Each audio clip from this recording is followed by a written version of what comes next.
Hello. What's up, buddy? Oh, hello. Welcome to the Saturday Night Silver podcast and sales. With the Come Silver on. Savages, Yeah, with the Silver Savages on YouTube. the YouTube. So today, we've talked about the podcast. People joked about it being a podcast for several years, a couple years now. Um, Welcome back to the show. New form, same old mother suckers. Same old Um, ugly mugs.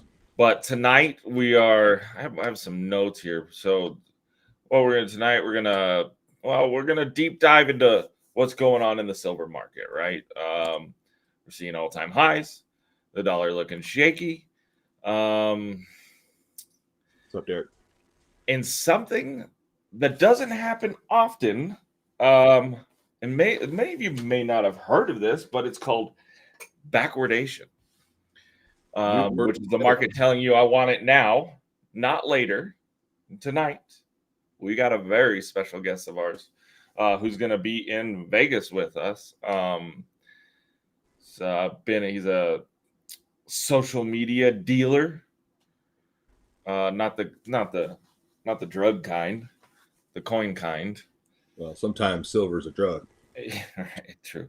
And he breathes this market every day. He's going to help break it down and tell us what he's seeing, and he'll give us his business and or talk about his business and how he got started and all that. So we could just bring in our good friend, Thick-ass great guy, too. yeah, good dude, Edgar Hoya, AG Stacking, the man with, some might say, the best mustache in the game. Oh, top notch. Top notch, Dad. What's up, What up, fellas? E? What's How you up, guys doing? AG Stacking? What's up, Edgar? Nothing much, man. Good to see you, Crazy. man. Likewise.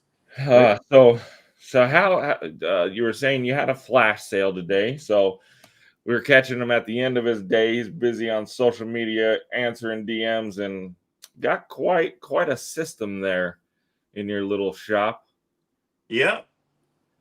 So how long you been doing this, man? And tell us a little bit about yourself and where you're at and how you got into it and what got you into it.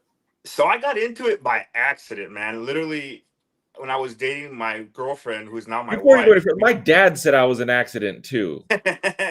All he said was, oops. Yeah, right. So she was working at Bank of America while we were dating. We were still in high school, and I was a senior already, and she had already graduated. So she was working. I'd go visit her, and I'd always ride my bike. I didn't have a car at the time, so I would always stop by Fucking CVS, Ebo. which was kind of like CVS today. It was something else back then, and I'd buy a bag of hot Cheetos and Arizona mango tea, and the lady handed me change, and $2 would get you change back in the day. Man, this is Oh, yeah. 2009, Yeah, right. you know. So she handed me change, and I saw a shiny ass quarter, it was a quarter, and it made like a different, jingle. I was like, this lady gave me an aluminum quarter. Like, who fakes quarters? Fake I quarter. put it in my pocket, walk out, I flip my bike over, I sit on my bike, and then I take out the quarter and I drop it, and it's like ding. I'm like, what? Like, there's people are faking quarters nowadays. I thought it was weird, right?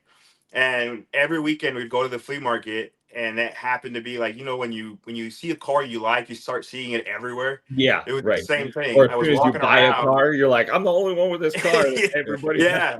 So same thing happened. I was walking around the flea market, and then I started noticing all these little spots selling the coins, and I was like, what the fuck is this? And finally, an old man took the time, and he broke it down to me. He's like, 1964, anything older is silver. It's 90%, blah, blah, blah. He freaking just schooled me, right? And I was like, man, it's like, well, how do I get him? He goes, look, go to the bank, look for the dates, with dimes, quarters, half dollars, and any quarter you want to bring me, I'll pay you $5. Like, for a quarter? He goes, yeah. Because the guy sell them for anywhere from $8 to $10. Is like, just bring him over. I was like, no way. So that's how I pretty much got introduced to it. I started bankroll hunting, just coin roll hunting. Tell my wife, she sometimes get a silver dollar here and there. She'd keep it and trade it in for $1, bring it to me. But it was always usually just like, hey, give me a roll before you leave work. And I had a big, huge stack of 90% when I first started, because it was just a lot of it. Like, if I'd find six, I take 3 of them, sell them, buy myself a shirt or a sweater, and then I keep the rest. So that's kind of how I started. And I was in, silver when it was high. I remember buying on eBay. I was buying American Eagles for 42, 45, even $50, and trying to take them to the flea market to flip them. And when it tanked, I got out, man. I was so pissed. And I remember the guys I work with in real estate, they were like, man, you never lose till you sell. I'm like, what the fuck does that mean? I'm like, silver just went down to like $10. Like I bought all this stuff like at 40 plus. And they're like, no, man, you haven't sold. You still own it. So you haven't lost. It's like, I'm like, yeah, I did. I didn't understand it, right? I was Right. what, like 20, 18, 20.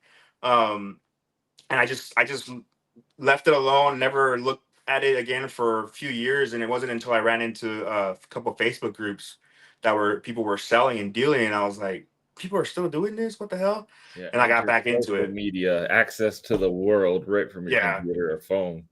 Yeah, so that's how I pretty much started selling on eBay, dealing, and then I went back to local, pretty much like a pawn shop type guy that I was working with, and he was selling me stuff. I go to the flea market, and then I just picked it up from there. And then somebody shared somebody's Instagram post on Facebook, and I was like, oh, people are doing this on Instagram too. And then that's when I started doing Instagram in like 2014, end of 2014.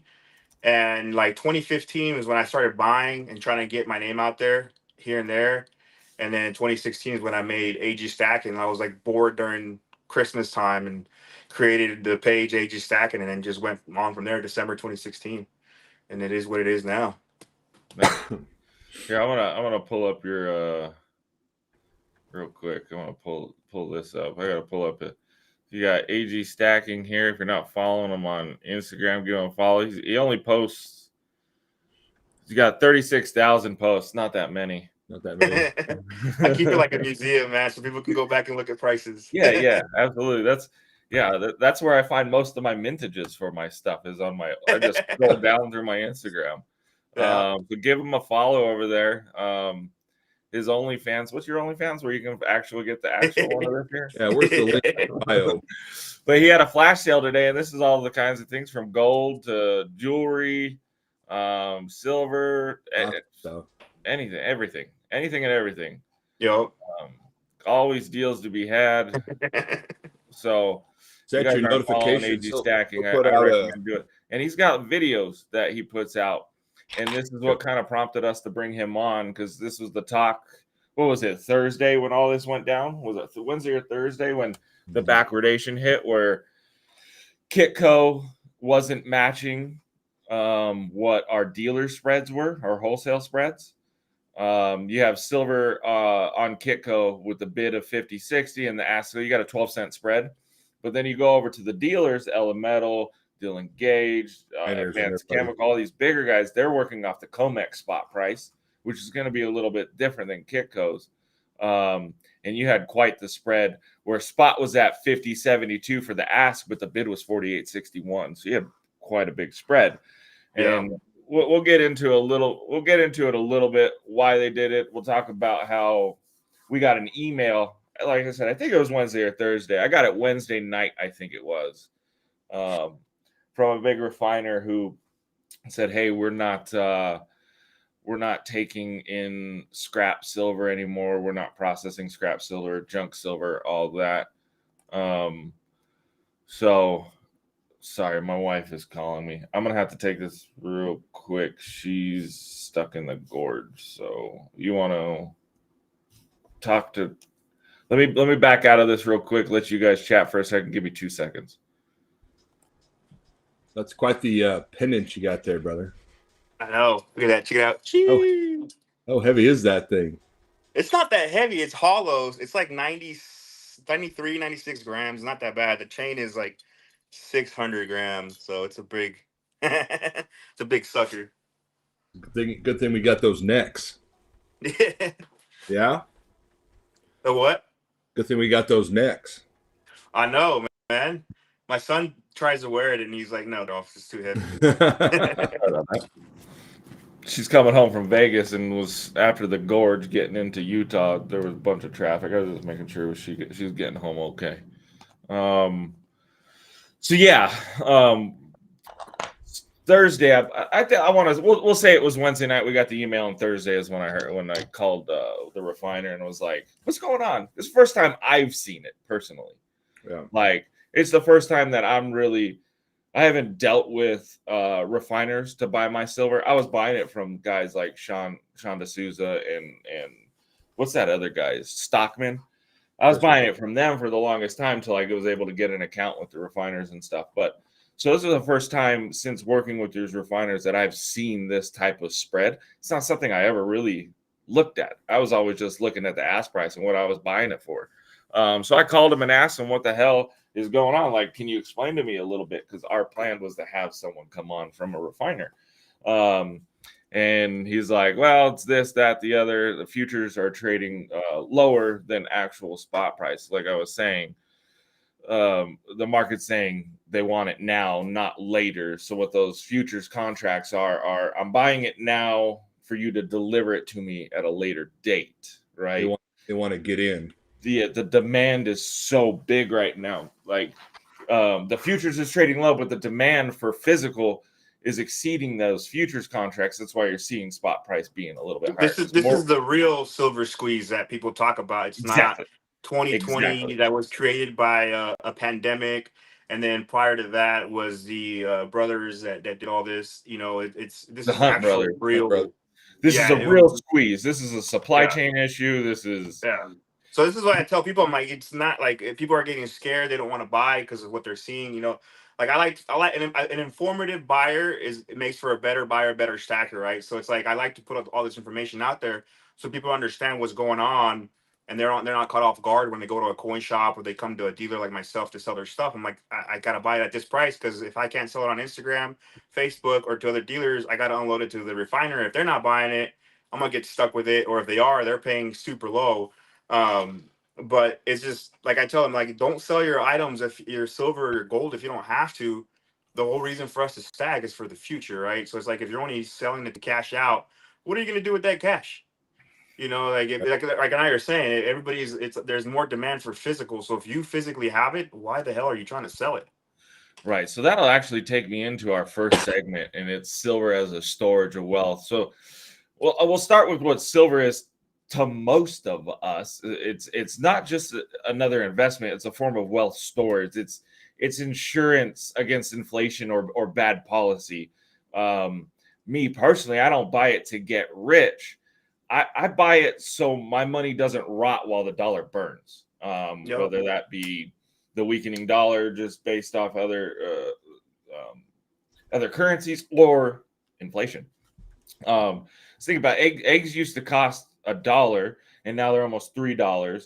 Rent's up, gas is up. You know, the chart might say the dollar's the same, but your wallet is saying otherwise. And so silver didn't really get more expensive. It's the dollar got weaker and it's actually doing its job in hedging against that inflation. You know, one quote that I hear that I've heard, and that really stuck with me when I got into it, was like a 1910 $20 St. Gaudens, right? Used to buy you a gun and a suit. That same $20 St. Gaudens will still buy you a nice gun and a suit today. Yep. But that $20 paper silver wouldn't. No. It barely gets you out with lunch for yourself. Yep. If you're door dashing, you know. Well, I eat a lot, so maybe that's why. But from your perspective, do you see more people buying silver right now as a wealth protection move, like a hedge, or are they chasing it as an investment, trying to fill or trying to flip for profit? I think the majority of people are actually understanding what it is now because inflation is that word is being thrown out so often now all over the news, like the mainstream media, that people are now actually researching and doing their due diligence and are understanding what inflation is. And then when they look how to fight inflation, it pretty much brings you to precious metals, right? So I think there's a lot more people now buying into precious metals to store, to fight inflation, and you know, and hold it onto it for the future. I have a lot of people that they'll give me a call or they'll just send me a message, And we'll talk about this. And I'm like, you're not buying it to get rich. You know, if you buy it today, you can't expect it to sell it in a week, a month, or even 6 months and make a profit.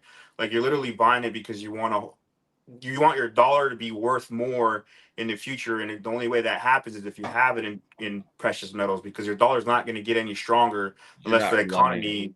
drops, you You're know? not So you're like not for me, like I tell relying. people, like I rather struggle and not have enough cash and need to sell my personal metals to fund deals, because if I say I store $50,000 in gold and silver, or I had $50,000 in gold and silver at the beginning of the year, that $50,000 is still $50,000, and it's only going to be able to buy me right now probably 30,000 worth of metals. What it would have bought me 50,000 in the beginning of the year. But now that if I had it in gold, that $50,000 is now worth almost damn near $80,000 if I sell the gold today.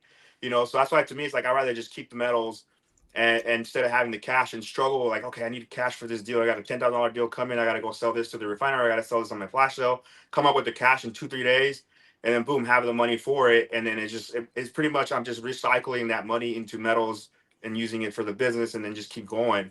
But having the cash is just it's like they say, cash is trash. There's no reason to have it. If you can, like I said, most people that I'm talking to nowadays, they're really looking into it because they're understanding that their dollars is going nowhere, Not and going as far.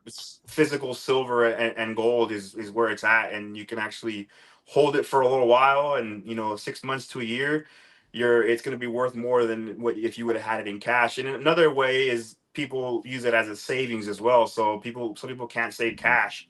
They have such a hard time, which I was one of them.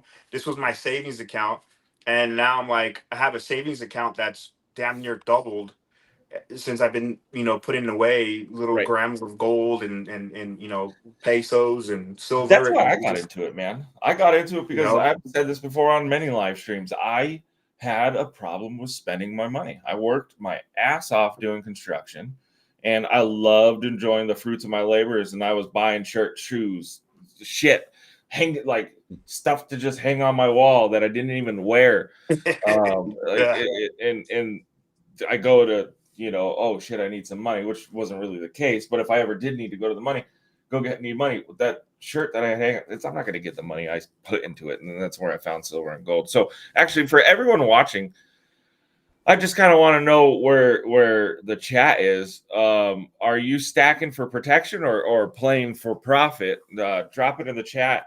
Hedge or flip. I want to see where our viewers are at. But yeah, man, it's definitely a good way to create a savings account. It worked well for me. And then shit, it led into a business for me. yeah. I mean, same here. Like I literally was doing this. The only reason why I was selling was so that I can literally buy this was back then. A roll of buffaloes was like $250, 21-ounce silver. And I was like, if I can sell 19 of them, and then the profit I make off of those pays for that one, I'm good. And I remember buying my first roll, and I was like walking out, I was shitting bricks. I was like, dude, I think I just made a mistake. This is part of the rent money. Like, I don't know if I'm gonna be able to sell all this silver, and then it sold, and then some couple people were like, hey, can you get more? I'll buy another one. I'm like, oh shit, I can do this. Let me go get another one. And then it just kind of took off from there. And I was like, well, fuck, if I can do this, make some money, and I'm gonna have a free stack because it's all just profit that I'm using to buy my metals. And it kind of got into that, and then it just grew from there. And it became just an easier way for me to save because it was just profit I was putting away into metals. Yeah. So Ricky says, I love the art. I collect silver.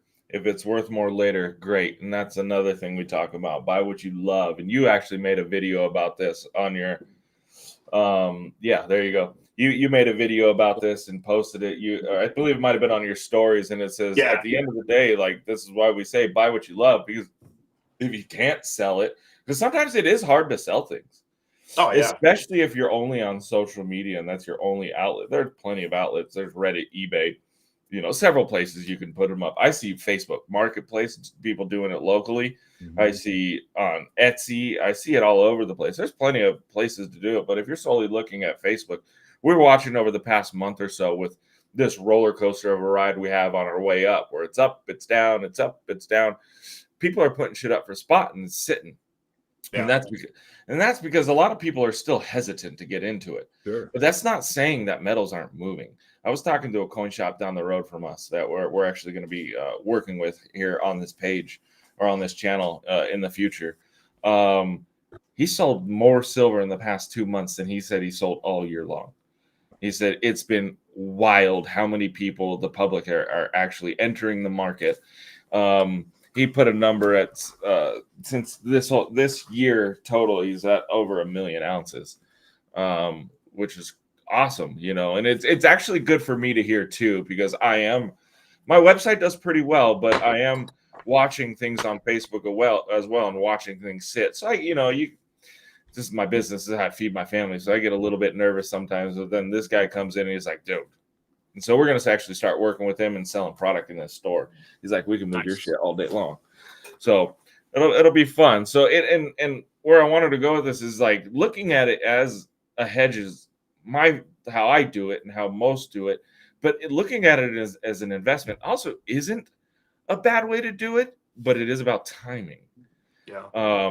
You buy low, you hope it goes up, and then maybe you can sell it. But it's not something you can't do. You just have to have pretty good timing. I know a lot of people that try and do this as an investment and buy high and have to sell low. That's the complete opposite for them. You know, it's just you got to time the market, and it's a little bit more takes a little bit more effort and paying attention to what's happening. That's where you look at COMEX and futures and the LBMA and all that stuff and seeing what these things are trading for, these future contracts, to help give you a signal. It's not a definitive signal, but to help push you in that direction. And a lot of the times that also deters stackers from coming back, right? Like you said, timing the market. Some of these guys try to time the market and they time it wrong, where they come in at a super high and then it drops on them and then they can't sell for what they're in it at. They don't want to take a loss, so they hold it on forever. Like I literally just witnessed this on what was it, Friday, Thursday, or Thursday? This guy comes in with 190 ounces of American Silver Eagles that he bought as soon as Obama went into office the first year. He said he paid like 48 and change for them. And he got lucky because as he was driving to the coin shop, spot was going up and he sold like at 51 and change. So he got like $2 back of melt for him. So he made like a couple $100, like $1 a coin or something, $1 and change. And he's like, I'm never buying this again. This is the worst investment I ever made. You know, I'm glad to get my money out. And I see that happen from time to time where people come in at the wrong time and they don't want to give it a chance again. I'm like, dude, you're supposed to be buying weekly, bi-weekly, monthly. Whenever you have the money, just buy. Don't wait to time it. Like to say, time in the market beats timing the market. You know, whether it's the stock market, whether it's crypto, silver, gold, that works for everything. Like literally, if I wouldn't be saving what I've been saving over the years and I waited for the right time to buy, I'd probably be losing my shit and like damn, I should have bought then. I should have bought then. You know, so just buy when you can. Like trying to time it rarely ever works out. Like there's guys that can do it, but that you're probably not one of them. But just throwing shit against the wall and seeing if it sticks isn't timing it. There's a lot of things that you have to in order to time it proper. Is there's a lot that goes into it because it is volatile. So timing it's not a guaranteed method. But I want to get into the backwardation. I know that's what we started the segment on, and it's where things get a little bit interesting, right? Normally, futures prices are higher than spot, and that's what they call contango. You pay more to lock in a delivery months down the road, but when spot price is higher than future contracts, that's what backwardation is, and it means people want the metal right now. It means supply is tight, demand is strong, and trust in paper contracts is fading.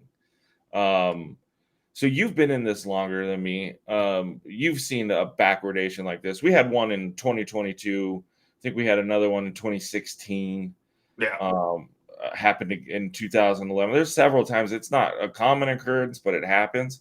Are you having trouble sourcing physical? And well, I haven't gone out to the shops.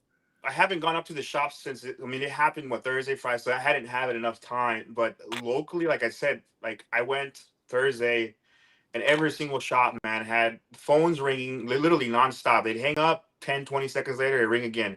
And they're just like, people wanting to know if they're buying, people wanting to know if they have silver on stock to come by and get some. And they're loaded with stuff. A lot of what they do have, which is why they stop, these refineries and wholesalers stop buying, is 90% and buckets of sterling silver, right? But all the other stuff, they still had a bunch of stuff. So there's a lot of it out here. Who knows how long it will last? Right. But I'm sure with the big, difference in spot price, they're still going to be buying, and because there's people coming in to buy anyways. I'm sure it'll slow down for the 90% and Morgan dollars, peace dollars, and in the dime Silverware, quarters, yeah, or jewelry, but or they'll just pay very low. Like I've done videos in the past about this where people were like, when it was going from $20 to $30, $35, people were freaking out like, is anybody gonna buy it? I don't, how is there gonna be stuff at that price? And I'm like, dude, I was in it when, I didn't have a lot, but I got to experience it. And I go walk into a coin shop and like, oh, we're not buying again, come back tomorrow, we'll buy tomorrow. That they would either have like an allotment of what they could buy for that day because they had a certain amount of money they can take to the refinery, and the refinery was only buying so much per day.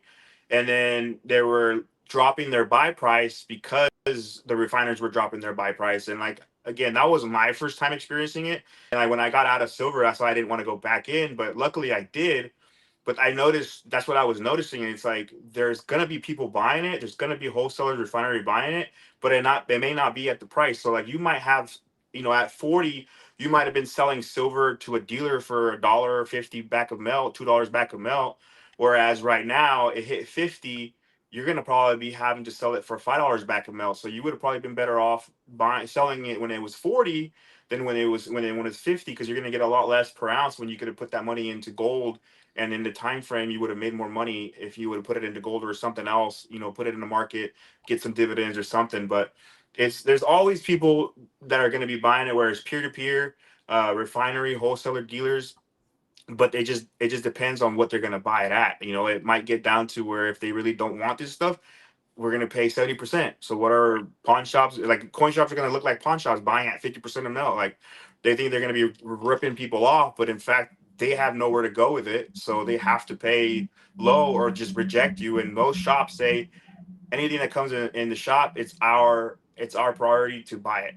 Like we can't reject it. Right? The majority of shops think that way. If it comes in the shop, it's our priority to buy it. We can't turn these people around. So most of them, even if they pay crap, and like I've heard it here, some of the local shops, like, we don't really buy this stuff, but if you really want to sell it to us, this is what we would pay. I recommend you try this shop or try somewhere else. Put it on eBay yourself. He's like, but if you want to sell it, this is what we'd pay you. And they're being honest, right? Because they know it's they're say mint sets, they're probably paying them a quarter over face value, when they could probably sell it on eBay for like $5 instead of getting $1.25 for a dollar mint set. So it's just, there's always going to be somebody buying. You just might not like the percentage that they're buying it at. Right. Alan says when it's 55, people will wish it was 50. Same thing. Now that it's 50, I bet you everybody wishes that it was 28 again, because 28 sounds really good, but 28 at the time sounded so expensive.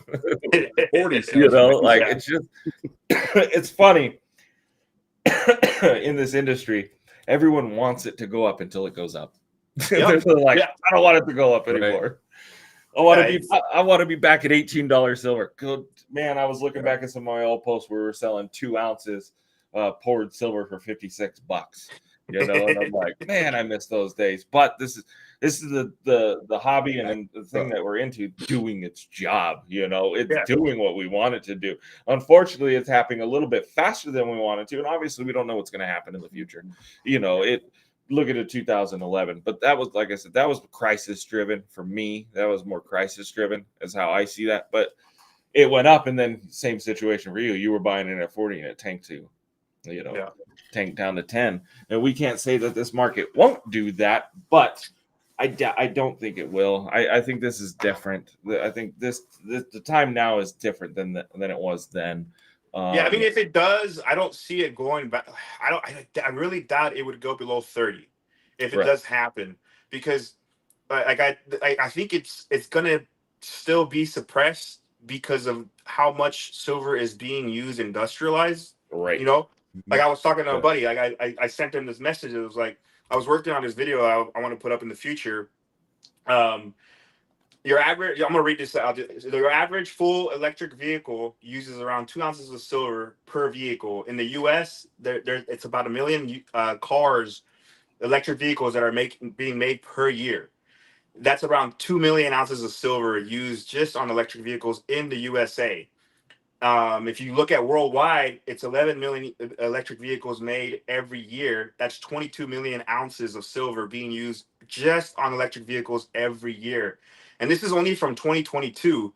From 2022 to today, it's gone up a few million cars every year. So it's more million ounces of silver that is being made just for electric vehicles. Then you got your average mirror in your house, your little size mirror that's in your bathroom uses about 2 grams of silver. So imagine how many mirrors are in a house. You got 2, 3, 4 mirrors. Multiply that by the many, millions of houses there is, and everybody wants a damn mirror, whether it's a pocket mirror or something. It's still silver's still being used.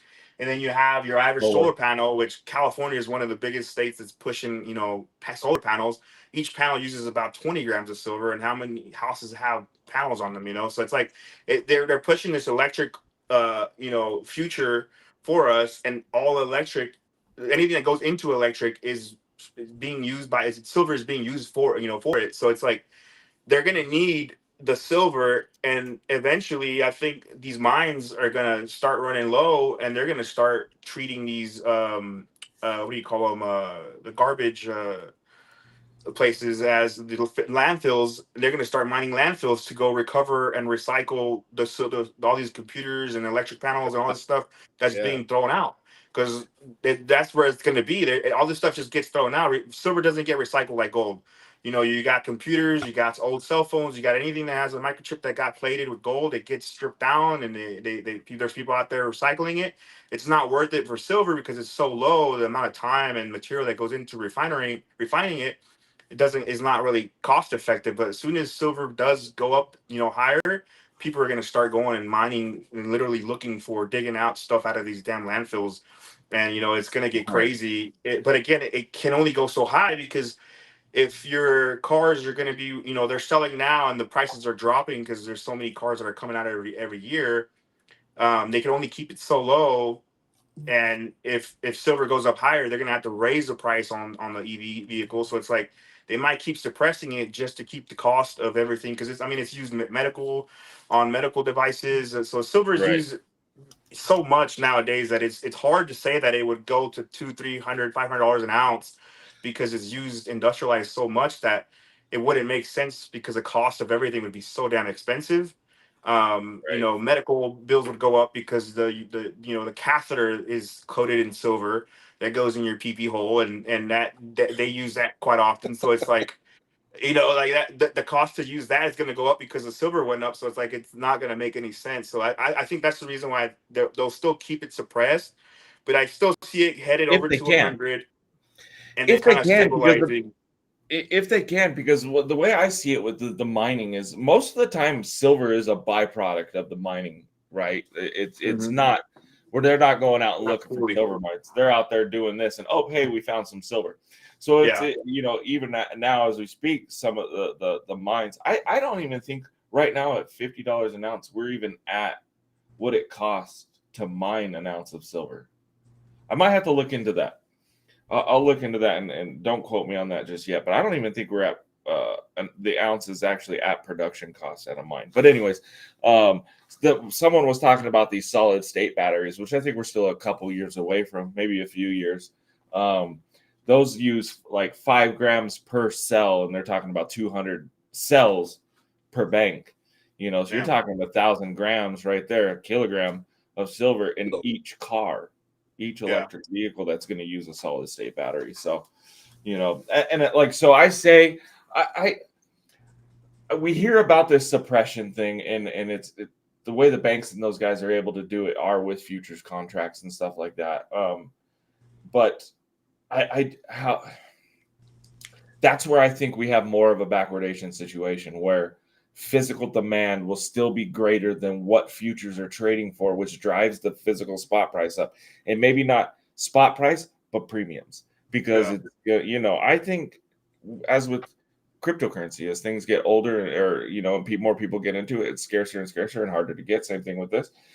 Do I think we're going to run out of silver? No, but I think that we'll see some premiums come up and stuff like that.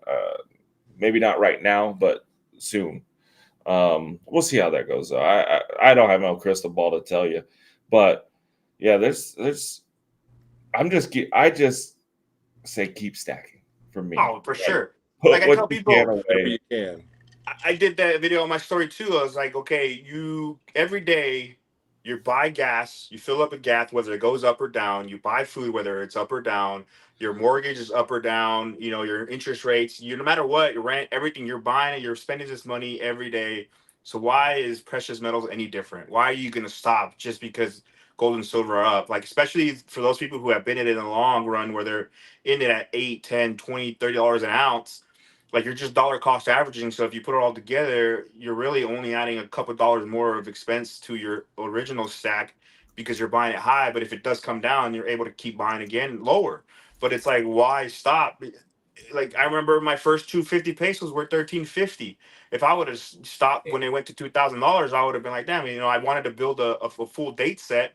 And on average, I think I'm at like 2450 for the 16 coins. They melt for almost $5,000 a coin today. I wouldn't be able to put that set together today. So it's like just keep buying, keep adding, keep stacking. There's no reason for you to stop if you're doing everything else. Right. So I did want to correct myself on that. The break even cost per ounce of silver for several prominent silver mining companies are right around $30 an ounce. So we have exceeded it. So I was reading this a while back, and I knew at the time that was probably when we were in the 20s that break even wasn't even close to what it was being traded for. So yeah, it's like I'd say right around $27 per ounce to mine. So hey, look, there's mining companies that are in the profit. Let's see, what else do we got? Oh, let's see. I lost track. What's funny is we covered a lot of the questions I had written down already. So Kind of in a different order. It's good. yeah, I'm like,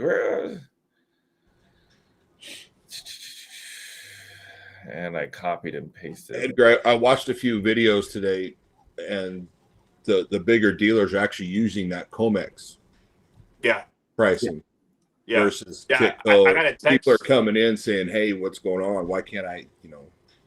What's your view on that? I mean, it's again, me and Steven were talking about this. What happened during like COVID and a little prior to that. You just have to adapt. You have to learn to adapt. I remember there was a couple dealers that would say, this was a few years back. I would never, buy silver at spot and never sell it at spot. It has to have a premium and this and that. I'll just tell them I won't buy. And now they're over here selling metals at spot. I'm like, if you want to keep your business running, you have to adapt. You have to be willing to buy stuff under metal. It sucks.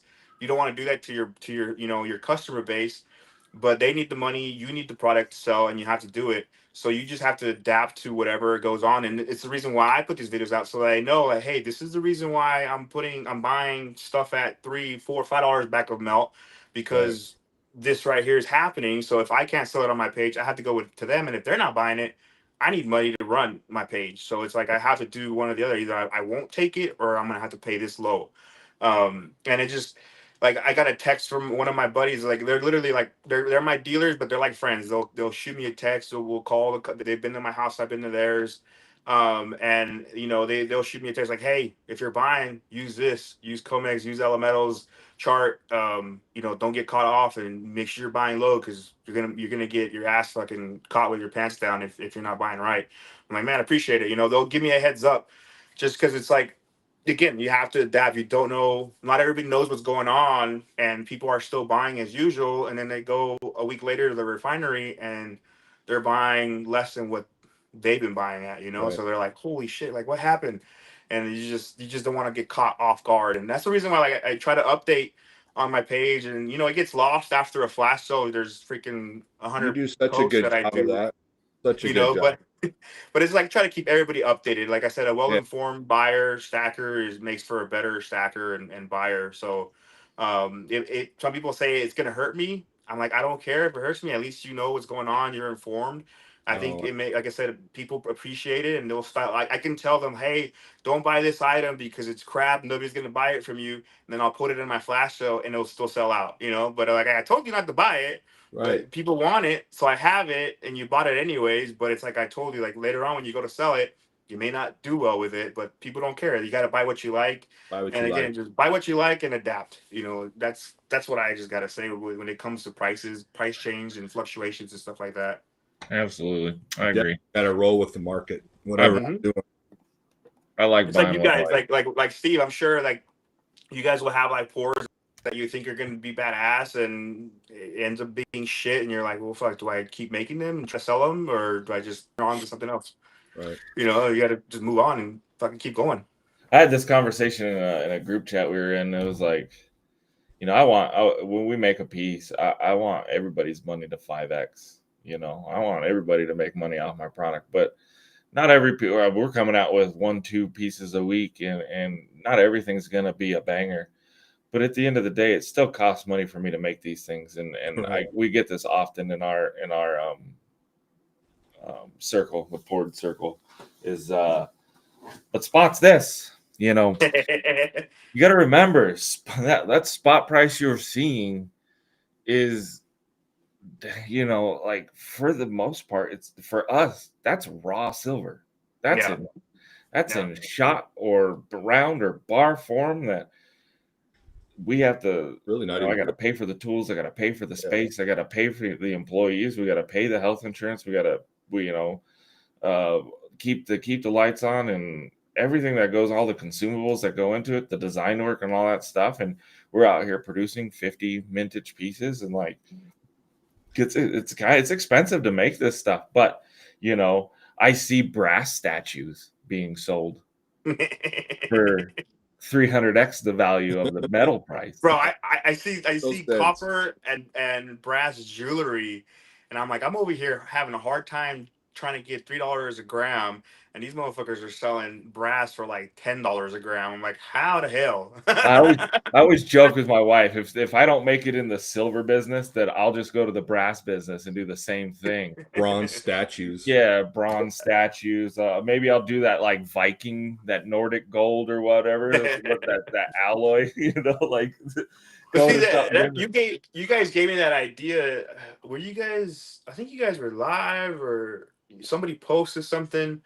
I've been wanting to do a video. I just haven't had the time. But it's like I want to put together jewelry, generic silver, pour pieces, and like all kinds of different type of silver, and show the difference between each one. I'm like, it's all silver. It all melts the same, but the work that goes into creating each one demands a certain price per gram per ounce because of the work. And like you said, overhead, you have your employees you have to pay, you have to keep the lights on, you have the work that goes into polishing and creating these items, and it's like some people understand it. Like it was like when I went from trying to sell bullion to trying to sell jewelry, it was the hardest thing to make a stacker understand that, hey, this piece of jewelry cost me more because this guy had to make it. So you got to pay me $2 per gram. Oh, but silver is only 75 cents a gram. I'm like, yeah, but it didn't come out from the ground as a chain, like somebody had to make it, somebody had to put Right. the time into it. And, so that was the hardest thing. But I think, again, I mentioned it in one of your guys' things, like the more educated people are yeah. about prices and like you guys that are doing the videos of like pouring stuff, people get to see the work and how, it's not very easy. Some of you guys make it look fucking easy. I've tried pouring some shit and I'm Dude, like, he this makes ain't it for me. simple. Bro, it's Yeah. lots of hours. I worked Yeah. 16 hours a day every day this week, and you get what is it? It takes 18 minutes a day or something like that. It's like 18 minutes a day for 180 days for you to become an expert in that craft, or at least very well rounded in it.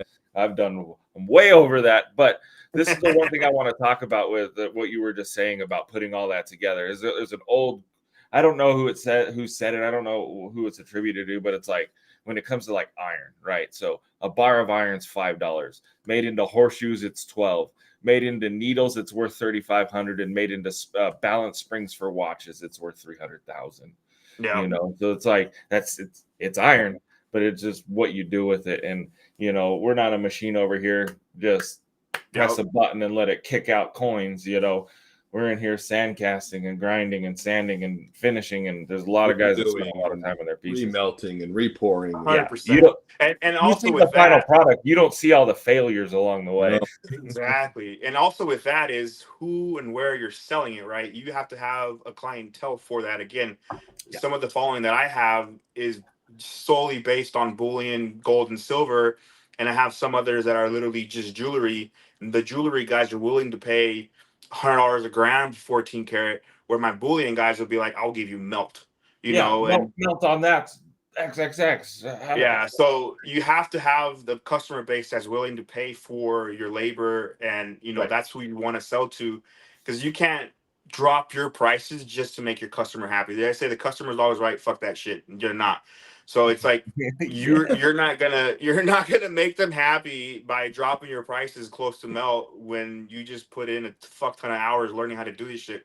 Like, screw them. You can go buy a fucking generic ass Sunshine Mint bar or whatever. And when you're ready and you understand what this is worth, you can come back and buy it. Or same thing with the art bar, right? Like, it's just, an art bar might just be a piece of art on a bar, but you had to freaking dream this shit and wake up with nightmares and put it on a piece of paper to make cool ass art bars, right? Not everybody can. I'm not that creative. And the time that goes into that, a lot of people don't see that. And I wish there's a lot of people in this industry that make really cool shit, but a lot of people don't show the process behind it. And I think that's one of the biggest things is we're in a cool group called Hand Poured Silver Marketplace, and we talk in the admin group about pressuring these guys to really show their work. I did a long post about it and like show people why you charge what you do. Because not a lot of people see that. And that's why I try and go live. And obviously it's only an hour show, but you don't get to see every aspect of it. And I'm working on that. I'm so busy with my brother and me being the only ones in the shop, and how much we've been putting out. It's been hard for me to get on my content game, especially with my wife not helping me. But that's one of the biggest things is showing people what it takes to make it. And another thing to say about the finding that right price, and it took us a while to find that price. Sometimes we were a little too high, sometimes we were a little too low, and your customers will tell you where you need to be. So if you're getting into the pouring game, the way I liked it, you can do a social experiment with it and price something astronomically high, and if no one buys it, it's too much.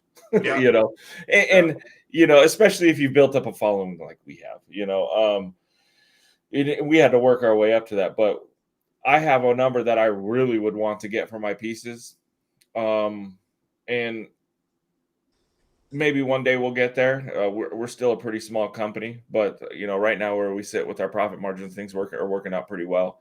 And that's what I do enjoy about these savages that we have in this group. They really support my brand and other brands out there. They've been kicking ass. Good group of people. The good thing is what I give this advice to some guys who are starting to pour. Again, I'm not a pour artist. I can't tell people what to do and like how to pour and all that. But the one thing I do notice as a seller for poured artists is stay fucking consistent and keep on pouring. Because if you just pour a few things here and there and then you stop for a long time, then you come back, or you just completely stop and you want to see the prices of your stuff go up, people are going to forget about you. If you don't stay constant and are on social media, putting up videos, putting out new content, new product, they're going to forget about you, and your stuff's going to be worth melt. It's going to go to the refiner. I'm going to be paying $2-3 back of melt for your stuff. And like I said, crappy ass pours, they're getting melted. I want some of this stuff I won't even put in my flash sales because it's not worth the time me sorting it, taking pictures, putting it over here, weighing it, make sure testing it that is actually silver, and doing all that work. I'd rather just take it to my refinery and buy it $3 back of melt and get $1.50 back of melt, or $2, whatever it is. Right. Make the quick cash. This is not worth. Oh, it might sell. I might be able to make $1 or $2 per ounce. I'd rather reckless stuff sells, dangerous stuff sells, doc stuff sells, like all this stuff. I'd rather do that than somebody else whose stuff is just not moving. So, and then a Yeah. lot of the times is because they don't stay consistent or their pours are just shitty. Like you Right. said, try to do it right. Try to make it look good. If you put your work into it and you actually make something look good, then it'll sell itself eventually. But you also have to keep putting the work in into posting about it and Right. sharing it with people, That's where I tagging struggle. people. That's where You I know, struggle right now. but you don't have. But the thing is, like, you've gotten to the point where you don't really have to do a lot of that because your customers are doing it for you, They're doing it right? for us. Right. Yeah, so it's like you've built a customer base that'll do that for you. It's the same thing with me. Like, I don't really have to announce that I'm having a flash show. I could just start posting and motherfuckers would just show up and start buying shit, Right. right? But it's like I've But that's built. your consistency at play there. Yeah, Right. it's like I Those- have my days are random. I don't have a scheduled day because I don't know when I'm gonna get stuff in, and Right. my kids have shit to do. But they know I try to have at least one a week, so they know as soon as they see multiple posts coming on, they're on there, right? But it's the consistency of doing it. Same thing with you guys. You've been consistent since I've known before you quit your job. You Right. were still putting up sales or pouring your own stuff, putting it up there. But there's other guys that I've followed that have probably been doing it longer than you that are very inconsistent, they're inconsistent with how much they post and what they sell, and in the way their product look at their product one day will be really nice and then the next day it may be really shit, and you guys keep it the same throughout. It all looks the same, it all looks good, and you guys post it. I'm not like trying to make you look good or anything, but that's just what I've noticed with the No, stuff what like you're doing is you're saying, "Don't fuck up, guy." yeah, and Well, it's like, that's also a difference between someone's doing it as a hobby yeah, and then full-time job yeah, too. but One that's the thing thing that is, go go ahead. Jinx, you owe me a soda. ahead. One thing I tell new customers, or no new customers, new pourers when they get into this is, I've had a few new guys come in and say, "Hey, man, tell me the first thing I say, the most important thing I think is branding." with Um, anything with Big anything time. with anything, yeah, absolutely with anything. But a lot of people just don't focus on that branding, I like. miss it. You want your brand to tell a story. You know what I mean? You want your brand. The next is gonna be tattooed right here, AG Stackett, and walk around. They're gonna recognize it. We'll do This that is in a Vegas. kid show. So I'm just kidding. All right, Kraken just paid you $2 for that. Get us up to $5. No, just kidding.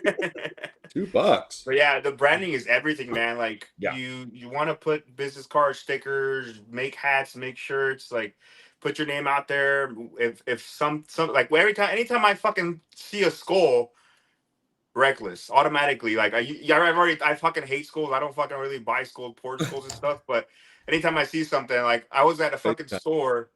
And I remember I sent it to Chaos. I was like, "Hey, I bet you don't have this Reckless Metals. I think it was a sweater. He's like, where the fuck you get that?" And it was like Yeah, some random ass thing. Like, that it's not was even that. Reckless, That was bro. that one I sent you a while back. That was my Death Consumes All. Trenton hit me up and he's like, "How do I get one of those?" I was like, "Dude, that's the only one." Yeah, so it's like it's like stuff like that, right? As soon as somebody sees something, they think of you. That means your branding is working, right? Like, Yeah. kind of that's the same thing with me. Like, some people are like, "Hey, I thought about you," and they'll send me a video of something, and they just like you're living in these people's head rent free, whether it's good or bad. But it's because of the way you're branding yourself, right? But you always want to make sure it's good. But any publicity is good publicity, I guess, True. as they say. Sure. But yeah, man, if you guys are getting into this industry and you want to pour and all that, I see it's cool to show your process, but really get back in that, get in that shop and uh, hone down your craft, and then also work on that branding and start. People like with everything that's going on in the world. We're just with news and everything just at our fingertips and flooding our algorithms, and we all live in our own, what's that word? Dang it. I just spaced on it.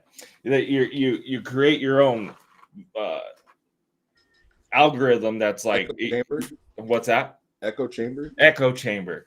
With all that going on, people want the stories. People want that stuff to be behind it because it takes their mind away from that. You know what I mean? And that's why we do the storytelling with our pieces on our website. We like to tell a little bit of, even some of it, if it's not about the piece, it's just a fantasy little story about the piece.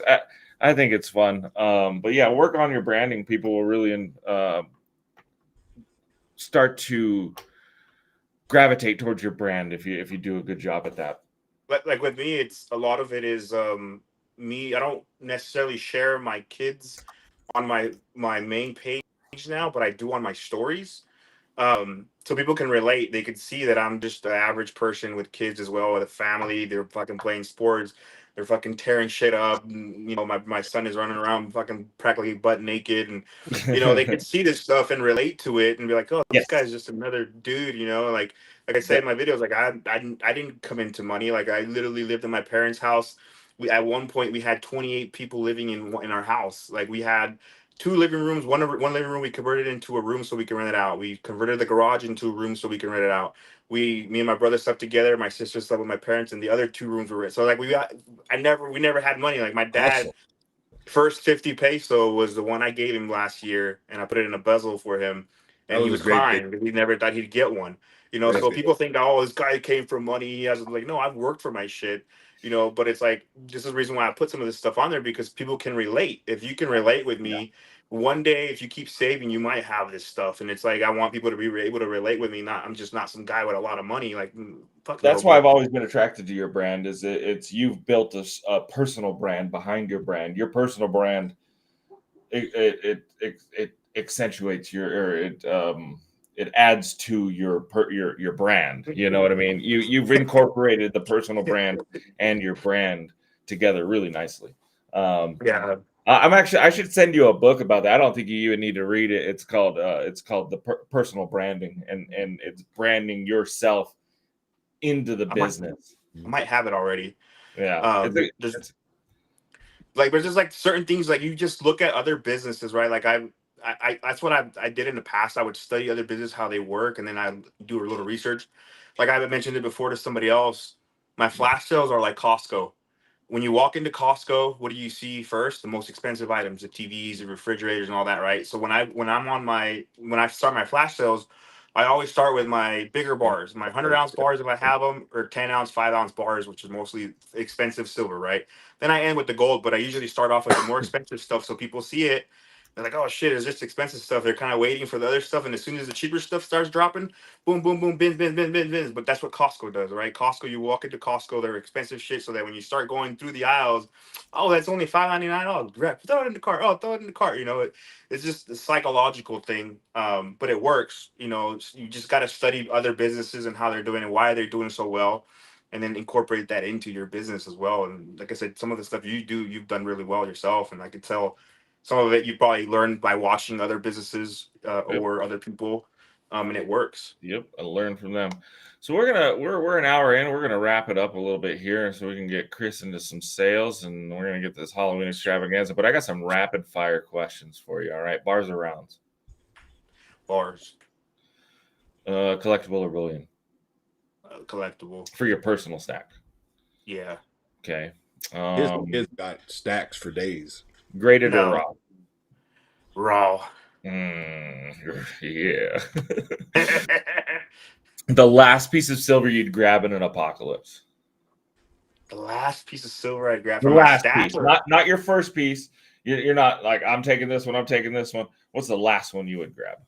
Out of my stack would probably be my Omen pieces. Last.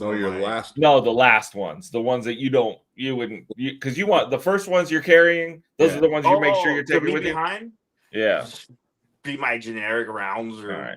or yeah, just whatever. Just You're grabbing that Omen axe. The first one's gonna be All right. yeah, that motherfucker's coming with me. I ain't. Yeah. It's not going nowhere.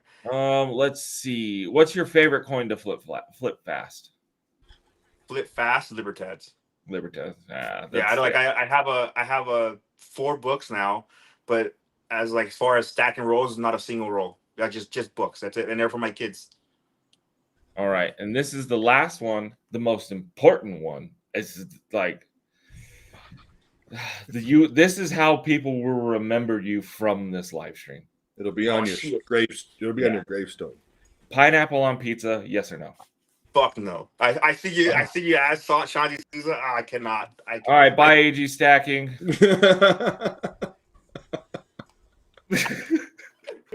Be gone. No, bro, I could not. I could not. My wife, she loves pineapple. She buys a pineapple like every week, and it just goes raw or it goes bad because I don't cut it. But I don't like it, man. Like I All can right. drink, Fair enough. but it tickles my tongue. It has this Oh, thing on you my got a tongue. little allergic reaction to it. Yeah, it literally like tickles my tongue, and I just can't. Like I'll drink a little bit, but I can't eat it. I can't. I've tried it on pizza, and I'm like, it's like having. I'd rather have anchovies than freaking That pineapple. was my nickname, actually, just outside of high school, was the tongue tickler. The tongue tickler. Well, man, I really appreciate you coming on and spending the time with us. I know Thank you've you. had a busy day. I want to get you back to your family. We've taken up an hour of your time, man. I appreciate it. Yeah. I will say this: I do when we get back from Vegas, those pieces that we talked about are printed, Yeah. and I want to do some prototyping when we get back. Sweet. So look for a AG stacking reckless collab, possibly if he approves it. Hell yeah. But yeah, man, I really appreciate you coming on. If you guys aren't following AG stacking, is Edgar Hoya. How do you say your last name? Hoya. Hoya. Edgar Hoya on So Facebook. my last name, both my last names. My mom's last name is Mesa, which means table. My dad's is Hoya, so it's Edgar Jewelry Table. pretty fitting. It was an pretty fucking fitting. That's awesome. Or he's AG stacking on Instagram. You got any other social medias? I'm on the AG stacking on everything: TikTok, YouTube, pretty much everything. Yeah. Give him a I don't use it follow. much. Good dude. Always giving out deals. You could shop just from AG stacking and do just fine. Appreciate you guys. Yeah, man. It'd be great to see you next week in Vegas. Yeah, if you're coming out to Vegas, he'll be joining us in Vegas. What days are you coming out? I leave Wednesday night because my wife works, so I'll be leaving. I'll be showing up over. I think arrive like around 10 at night. Okay. But Sounds hopefully, because I mean, with this whole freaking situation of the government shut down, I've heard about a lot of flight delays. Yeah, so we'll see. But yeah, for sure, I have it already booked from Wednesday to Sunday morning. So sweet, I'll be there. So come out and hang out with us. And again, thanks, man. Thanks for coming on here. Really appreciate it. Thanks, no man. Thank you. Have a good night. You guys. Sweet dreams. Love to the fam. Sweet dreams. I miss you already. Later, man. See you, brother. Later. What a stud. Yeah, great dude, man. Salt of the earth, absolute great human being. He's the butter to my bread. Absolutely. Well, I hope you guys enjoy those things. We try and keep it down to 30 minutes, but it's so fun talking to people for me. I enjoy it. I hope you guys enjoy it just as much. We're not going to do this all the time. Like I said, once or twice a month, we'd like to do it. Probably once a month. We're just prepping for Vegas, and we don't have a lot to give, and we figured this would be a perfect time to get some of our friends on here. And we're actually working on some really big ones, like huge. Some are saying the biggest. So stay tuned for that, and we'll keep you guys posted. Like I said, we'll try and keep it down to about one a month, but if we have a really fun guest that we have to have on, we might do two. Yeah. And we're working on some fun video content behind the scenes, things that aren't live but posted to our channel. We got a few projects coming up from when we get back from Vegas. We're gonna start Shrek and Reck on the streets. And not like the streets you guys are thinking where $20 is $20. We're gonna be doing like car washes and no. You ever see that dodgeball? It's gonna be like a dodgeball style car wash. Shrek is gonna be in booty shorts and a crop top, and he is focusing just on the rims. All the rims. So let's get into it. Let's get some sales going. Chat. I would like the chat to tell us who you guys would like to see on the show. Great idea.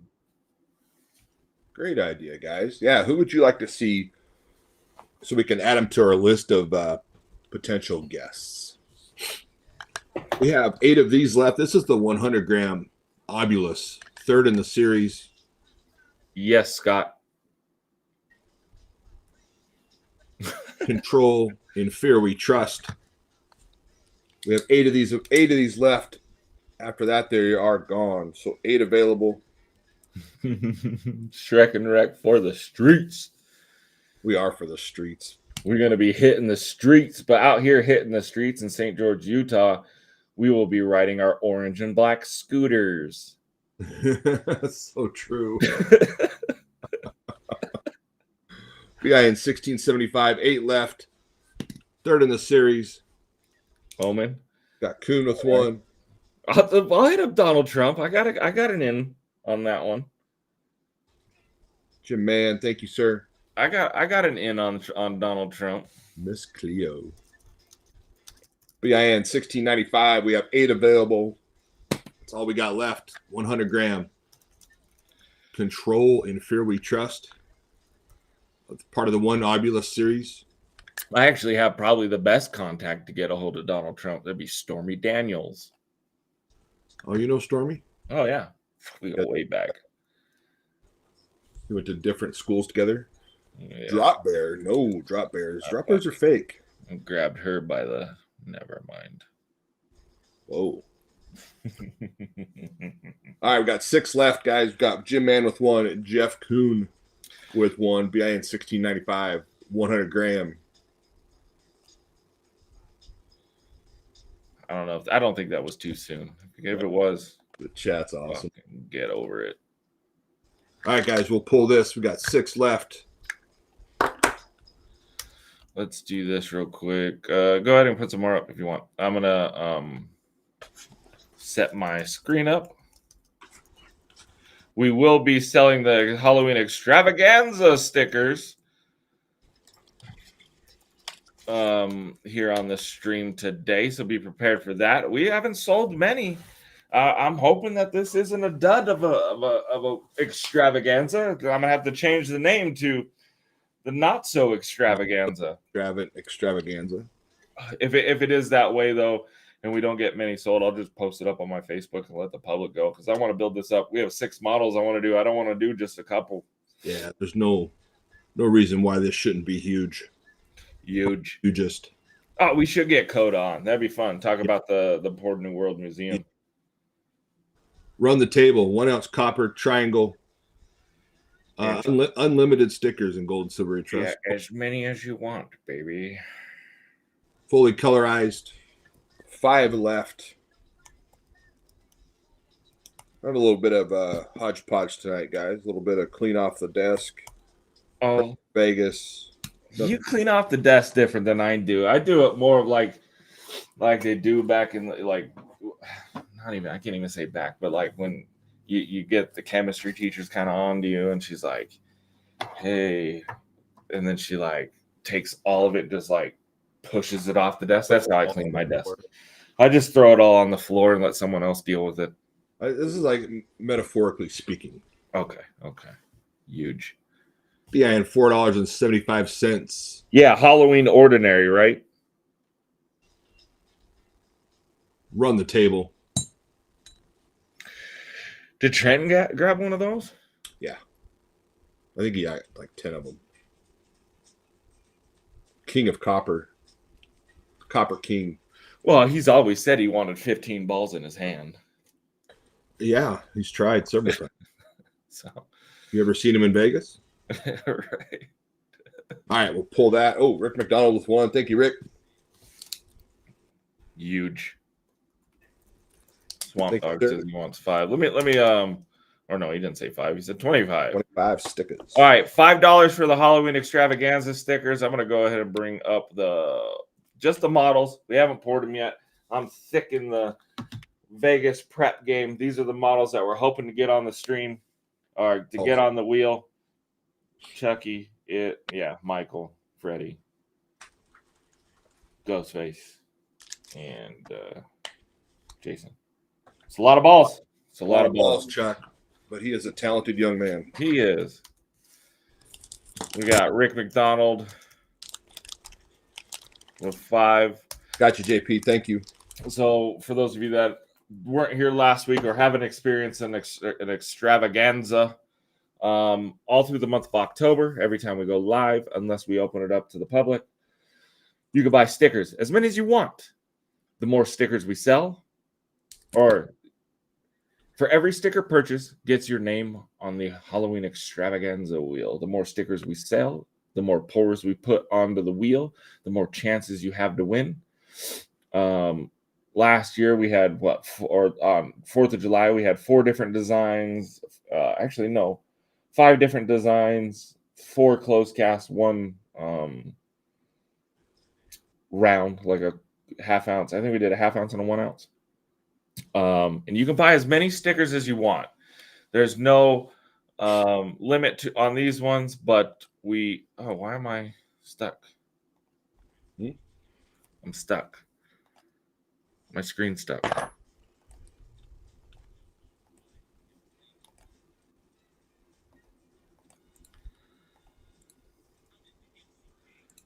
What's going on? I can't get that to disappear, so I can't see the chat. I just did that. I gotta back out. Okay. It's all stuck. Did you see? Can I change it somehow for you? No, I can't see the chat at all. Oh. Let me back out and come back in. Okay. What the fuck? He gone. Now it's a party. Order. All right, guys. We have 20-some of these left. The Shrek and Reck Las Vegas bars. 20 left, 20 mystery packs left. I haven't seen a ton of golds being posted. You guys remember there's a 1 in 10 chance of pulling the gold gilded. What's up, Cadillac? The gold gilded version of these. 100 mintage. The first numbers 1 through 10 were gold gilded. So these are BIN 69. No, JP, she's actually having knee surgery 3 or 4 days after I get back. And her mom's coming to stay and help out. So she's just going to hang out with her mom and kind of get things prepped. So she is not going to be in Vegas. So BIN 69 on these. Spot price jumped way up. We're going to keep these at 69. I know, Chuck. She tried. She says, can we just pick who gets the gold? I'm like, nope. Mix all these up. Seal them up. So BIN 69, whatever we don't sell tonight. Torment, what's up, brother? I'm going to take to Vegas and we'll move them there. Sean Dower with 2. Thank you, Sean. BIN 69 on the Shrek and Reck Las Vegas bars. Minted to 100 or 100 mintage. Thanks, JP. She's been dealing with that. I'm over here talking in the background. I'm not even active. What an idiot. Was your mic off? No, I wasn't. I wasn't on. I was backstage. You're like, what a dick. I'm like, why is this fucking guy talking to me? What an asshole. Welcome in, Torment in the house. Man, what's up, I Casey? raised him right. What's up, Casey Davis? Welcome in. So BIN 69, we got Sean Davis or Sean Dower with 2. Multiples left. Whatever we don't sell tonight, we're going to take to Vegas and sell them to whoever we can get to. Yeah, or use them for payment for the strippers. Ooh, that's a nice tip. Yeah, I got a tip for you. Show her the bar and go, hey. Find a new job. Well, I'm sure she already knows what it is. Who doesn't know what that bar is? That's a famous bar. Just kidding. Yeah. Rick McDonald with 1. Thank you. All right, guys, we'll pull these, bring them back up at the end, and I'm telling you, you should do stickers, man. Appreciate you guys. Yeah, we'll do that too. Whatever we don't do in Vegas, we'll maybe run some sticker games on them and move them that way for you guys. Do you have any extra boxes? What's that? Stackan's asking, do you have any extra boxes? I do, Stackan. I meant to text you back. I put it off to the side, and I never texted you because I am tired. I called you earlier, and you sounded tired. Like, you need a nap. I'm going to take a nap. I didn't even get the Never table. took a nap. I put a couch in here for a reason, and it's underutilized. I always thought if I owned my own business that I could take a nap whenever the hell I wanted, and that is not true. It's a good couch too. It's a nice couch, man. Yeah. All right, guys. We all know how limited the 2025 Libertads are from the Bank de Mexico. These are the Taglio tribute rounds of the 2025 Libertad. You notice it doesn't see the doesn't have the OM there. I did throw these in a capsule. I was only able to get 4. What is wrong with my I only had one JP. focus? There we go. 4 available behind 58. And while you guys are claiming those, you son of a bitch, Steve. Fucking just All the time he rub said. it in. Rub it in. Smoke. All right. Smoke with 1. Chuck Stacks with 2. I'm going to read off these names for stickers that we have claims. Then we'll open those back up. I got Swamp Dog with 25. Rick McDonald with 5. Ricky Pushkin with 25. Kyle Johnson with 20. Nick Hooten with 5. Michael Hernandez with 25. Jim Mann 15. Chuck Stacks 10. Calypso 10. Yoke Snap 5. JP Phillips 25. Cassie Hall, Slowthorpe, and Kobe. I got you for 5 each. Stackan 25. Randy Combs 20. Mike Smith with 20. Alan Schroeder 10. Jeff Kuhn with 20. Scott Lemieux with 50. Brian Elliott. Brian Elote with 10. In gold we trust 50. Sean Old School Coins with 10. Robert Caldwell 20. Chris with 50. And Peter Dyson with 5. Anybody else want any? Speak now. You have one more live stream to be able to claim them. That's going to be the one at the end of October the 25th, the last Saturday in October. And we'll be spinning this wheel on the 1st of November, right after Halloween. Hell yeah. Eric Smoke with 1. Chuck Yes, Stack. sir. Yokes with 1. You know, Jim, I don't, unfortunately. I'm going to have to find out those levels. Last one. We do want to do the proto wheel again. I absolutely do. With the first set of sales we had, it was hard for me to make that determination because it would have been like at where we were at, it probably would have been like 1 or maybe 3 protos. You do. You have stickers from a Pay It Forward. These are just claims from tonight. I haven't read all of them. I'll compile a list and put those together. I got Nanik with 5, Don Paul with 25.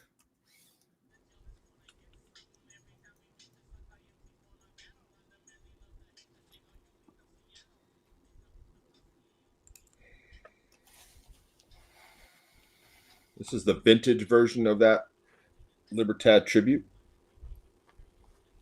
4 available.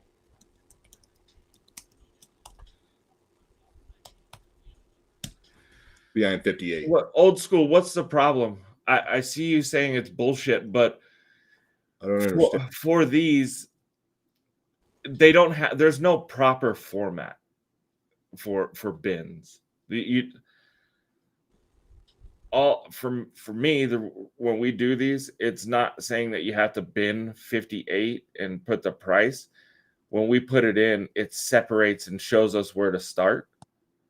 There is no correct format. At least for me personally, unless you want to clarify that, Chris. I think he's talking about the bin and then the price. Yes. That's if it's stated ahead of time, like one of the major drops. Drops. Yes. Right. Yes. Well, that's typically reserved when I release something. Show exclusives. Show exclusives when I release something, and I'll specifically say must type bin 58. Correct. All this is doing is separating bins from our stickers and dropping them in and giving Chris a starting point on where the bins start off. And it's more of as a courtesy for you guys, because here's what happens. When we don't do that, we get complaints about lag times being different for people. So this is a way for the chat to see it all at the same time and everyone have the same amount of time to do it. So unless specified otherwise, there is no correct format. You can type in bin 1, bin 2, bin 3, or however many you want. And that's been the standard for this show for quite some time. Right, Yokes. No, you're fine, man. I just wanted to clarify it because I didn't want you to be upset for something that wasn't talked about. We have stated that in previous shows, but we don't expect everyone to be on the show every minute. So that was a good opportunity for us to refresh everybody's memories. That's more of a spacer and a placeholder and an opportunity for everybody to see the price at the same exact time. Because lag sucks. Yokes with 1, Eric Smoke with 1, and Sean, you got the last 2. Thank you guys for that. Cadillac, yes, they are $5. I'm not upset or anything, Sean. I just wanted No, we're good. I just wanted to clarify. You don't have to shut up at all, Sean. I would like to take a second to wish Mr. Jim Forrod a happy birthday. I don't know if you're in here or not, Jim, but hope you have a great birthday to you, Mr. Forrod.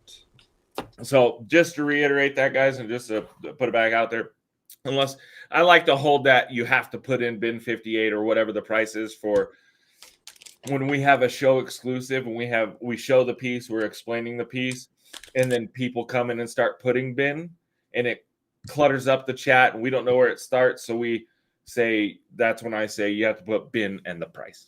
All right. Cool. So everyone's on the same page. 3 of these left. Last of the mintage, Queen of Lizard Breath, a Dynasty of Enslavement. I have 2 proofs and 1 antique left. We're going to go 2 proof. I got a fun piece after this. I want to see if you guys are interested in auctioning or an auction. Yeah, right, Alan? The lag sucks for sure. When we get back from Vegas, I kind of got the show dialed in for that other streaming service that I use on the midweek meltdown. When we get back, I'm hopefully we can start testing that to see if it works. Yes. Been 60, guys. Brian, do you want the antique, and then old school takes the proofs? That'll work.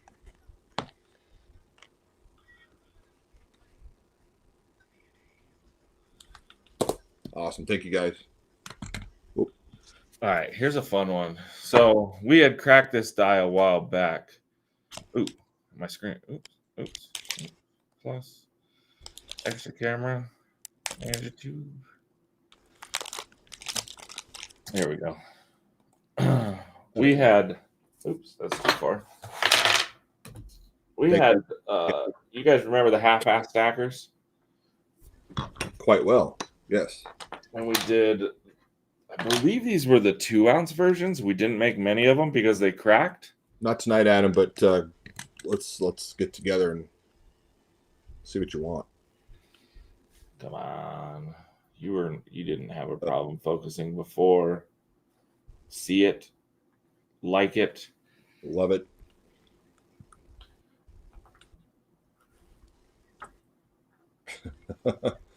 Don't sound so defeated, Alan.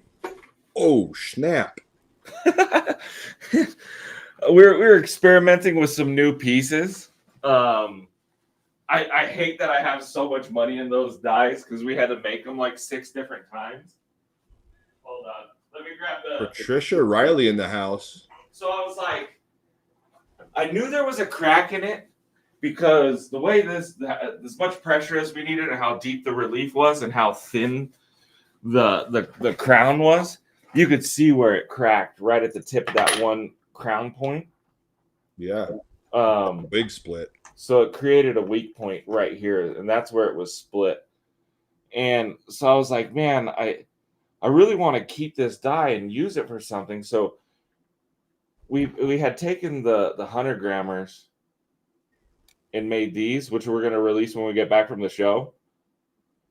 And I'm like, oh, let me try the 2-ounce one and see if the crack will hold. Well, it didn't. So I figured, you know what? I don't like to sell dies often at all. But this thing's so mutilated that you're not bringing that back. Man, why is it wanting to do that? Did you say that's the 1 ouncer or 2? This was the 2 ouncer. Yeah. Why is it not focusing all of a sudden? It likes what's behind it. Yeah. It never had that issue before. Yeah, okay. Mine's There doing it is. So so this isn't a stacker. It's just a press piece that we were going to experiment with. So I'll go ahead. I'm going to laser on it. It's 1 troy ounce. I'm going to laser on the back crack die. 10 stickers. You got it. So start the bidding where you guys want. It's 1 ounce of silver and a crack die. You get both. Welcome in, Grandma Riley. You get both. Trisha Riley. Welcome in. A little duct tape and some Bondo. Get that thing fixed up right up. Thought we give the Savages some reckless history. That is history right there. And I'll tell you, the guys that would spend some money, they're not in here. So take advantage of it. I got Shrek Lou at 300, but I don't see Trenton's not in here. I don't know what he's doing. Bob's enjoying he's on his way to Vegas. Bruce ain't in here. I've only sold 1 other die. So that's a 1 ounce piece then. This is a 1 ounce piece. Gotcha. This was the 2 ounce half-ass stacker die. Jim, man. With the I got 333 Kyle Johnson. 333 KJ. 3 generations watching. Oh, Quentin is Quentin. You're coming out to Vegas, right? Oh, nice. Hell yeah. 350 Dirty Forker. Dirty Forker. So you're getting a piece of reckless history here. Dirty Forker's 350. I know, Alan. I'm sitting a lot of people do. I do too. I don't even have thinking one. that I would have been able to steal this piece, but not with Savages around. I wish I had the freaking 2 ounce. I don't though. I sold them all to you guys. I should have kept them, but I sold them all to you. Angry Warrior, you got it. 10 stickers. 375.13. Jim Man acting like a little bit. He's a little bit chaotic. I did. I got you, bud.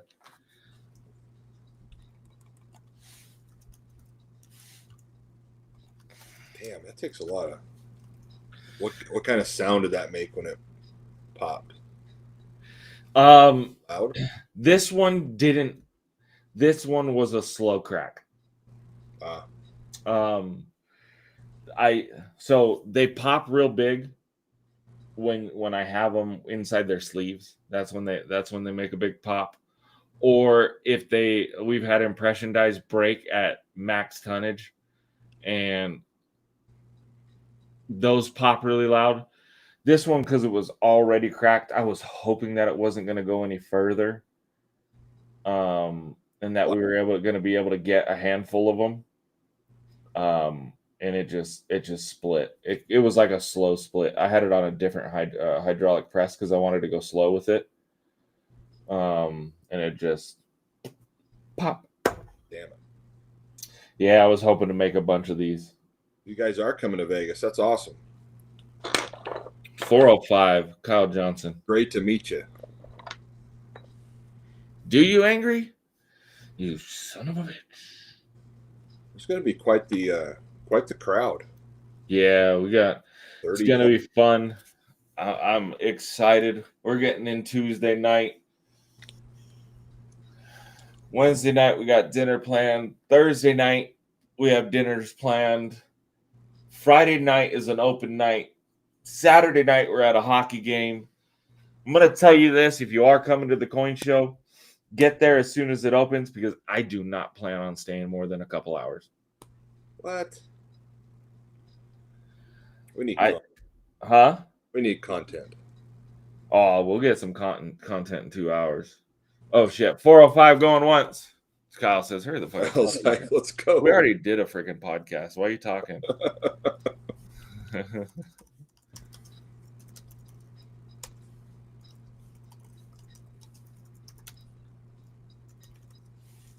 That's a sweet piece. Damn it.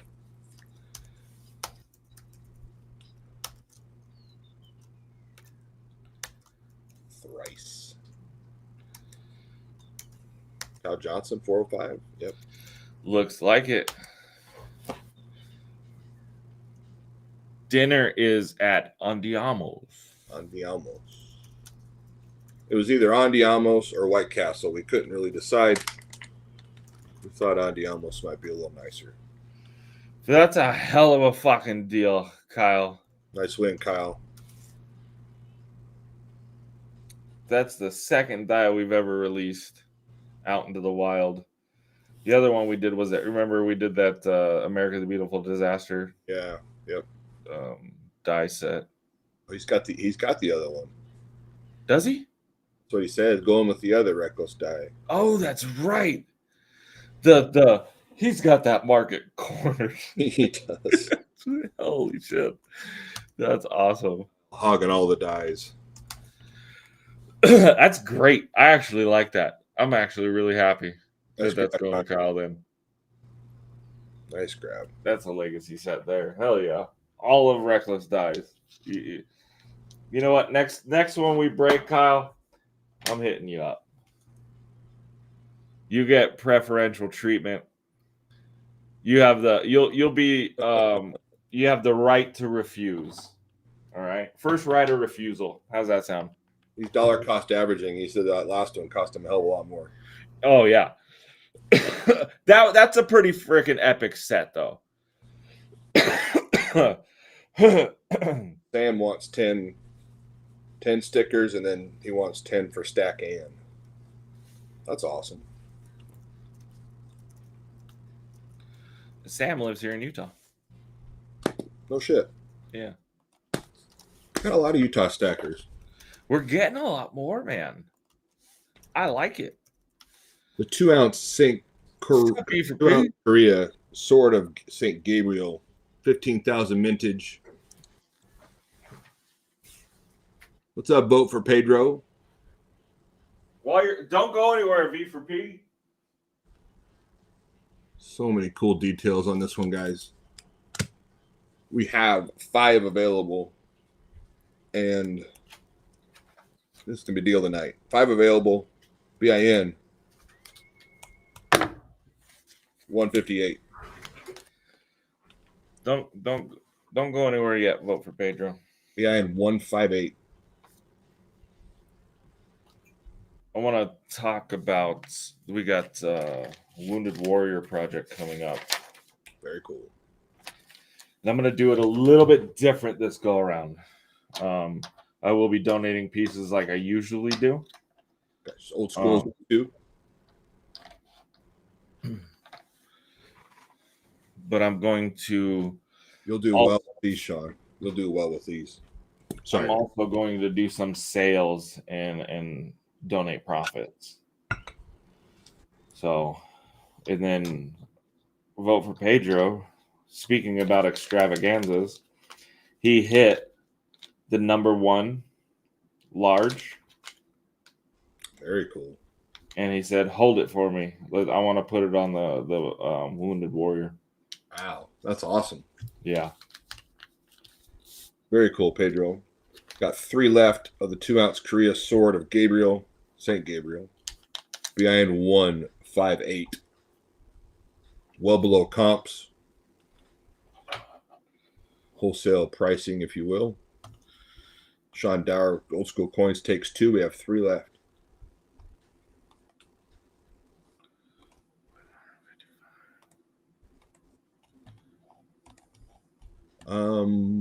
I don't know, OC Stacker. What large was it again, Reck? I'll show it here in a second. Just you wait. Very generous. All right, we'll pull these BIN 158. You guys are interested?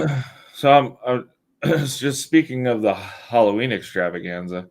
We've only sold about 1,200 stickers. when we did this 4th of July one, silver was a lot lower, and we sold almost 3,000. Mm-hmm. So, and you know how many prizes we're on for that. We're gonna. I think we'll go public with it when we get back from Vegas, and that way it just gives everybody. And we can get. I just want to get more pieces on there. The more there are, the more fun it is. Yeah, absolutely. Oh, that one. Yeah. Number one, 7.6 trillion ounces. Whenever I see a skull, I think of Reckless Metal.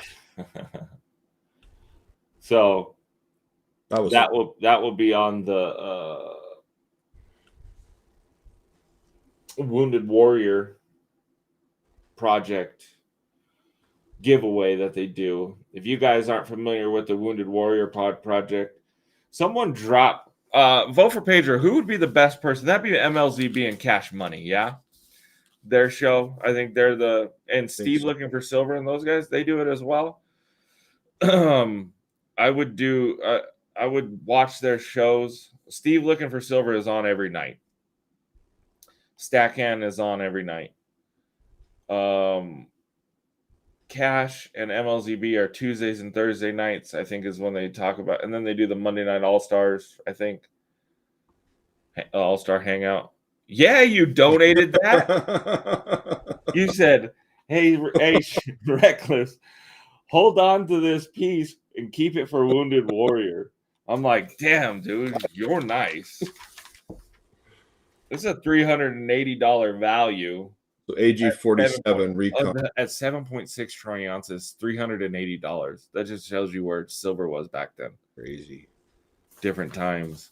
AG47 runs it, but I think the lies. LZB and Cash Money are the shows that actually do the races and donations and stuff for it. Yeah, so check out it.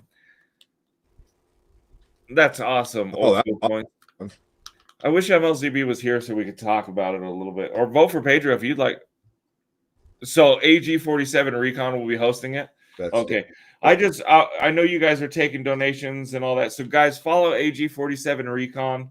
Watch some of his streams to see they've donated. What was the last number they told us? 400,000 in the past 2 or 3 years. Yeah.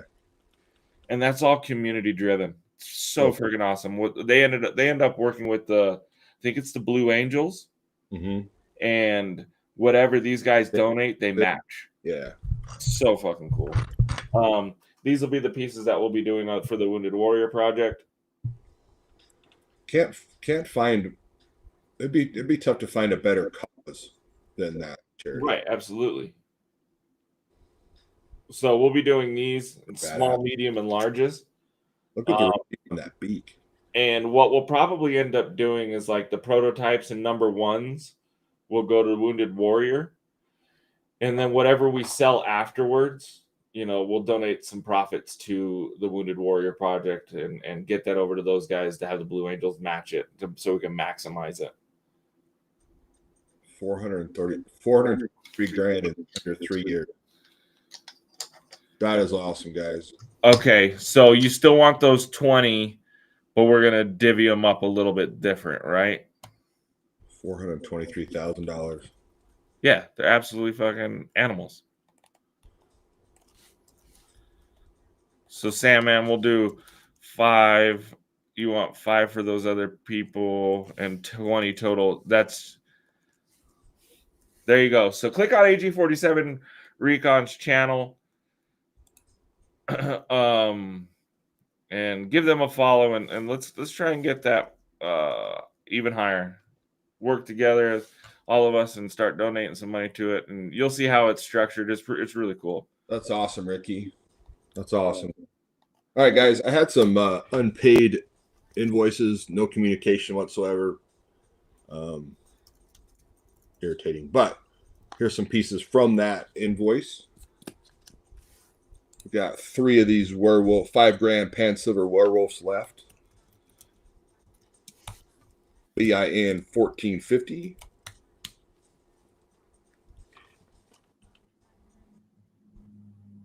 BIN 1450 for the pan silver werewolf.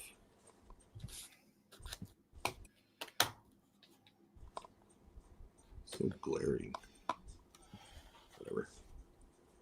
3 of those left.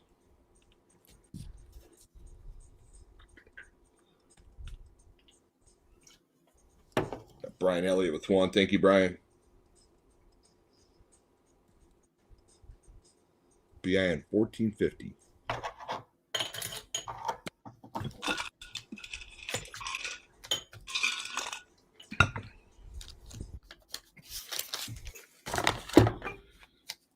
Cool piece for Halloween. Yeah, Brian Elliott. Yep. All right, guys, we'll pull those. Thank you, Brian.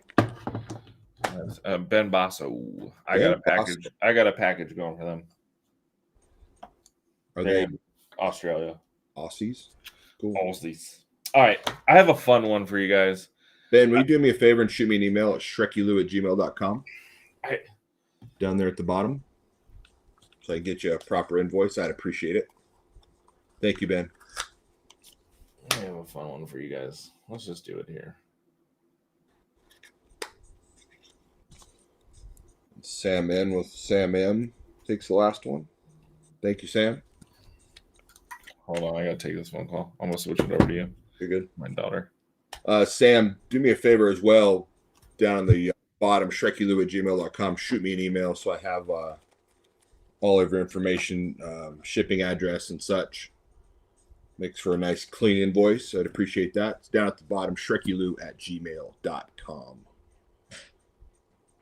Ben, do the same, please. I appreciate it, guys. Thank you. Thank you.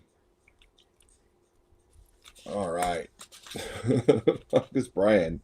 We know Brian now. All right, we got some MVP silver cards. First one, Northview Products, Insomniac Stream. It's got all the characters. Pinhead. I think that's Joker. Yeah, Joker. Jason.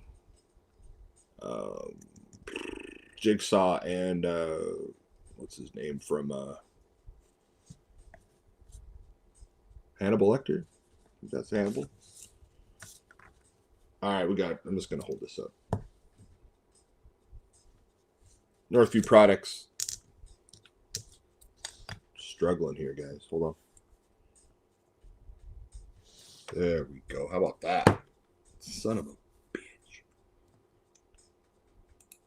Yeah, who's Brian? That was funny in the chat. We got the car, Insomniac Stream, BIN. We're going to move these tonight, guys. BIN 58. BIN 58 on the Insomniac Stream.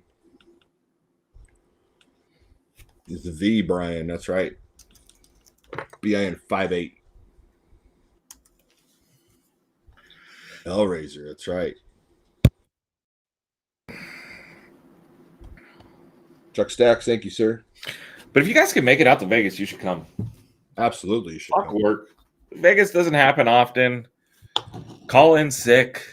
You'll be fine. Got the Franken Wheelie.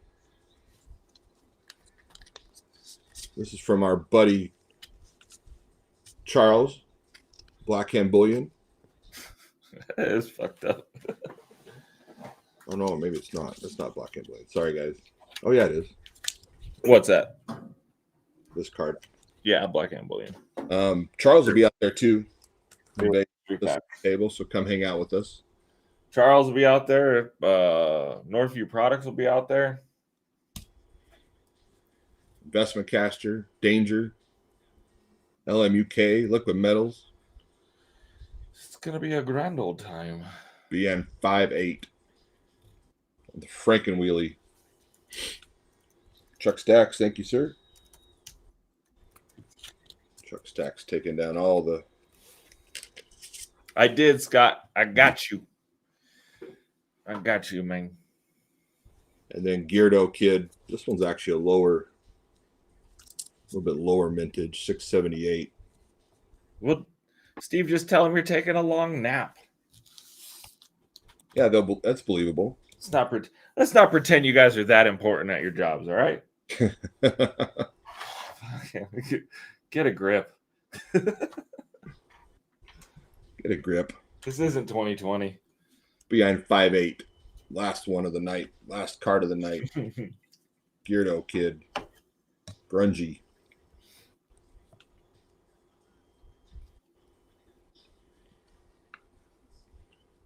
Behind 5'8".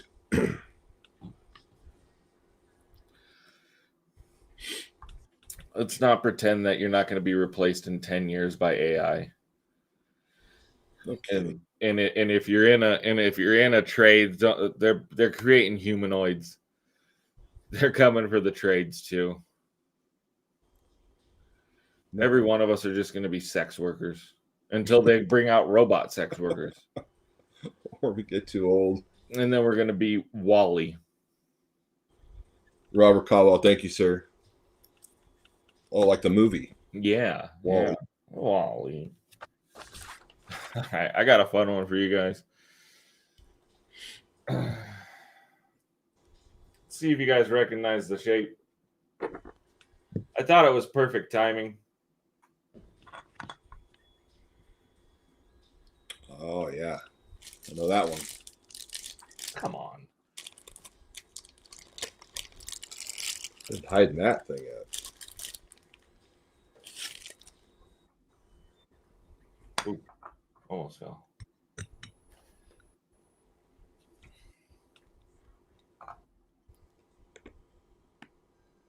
Vegas.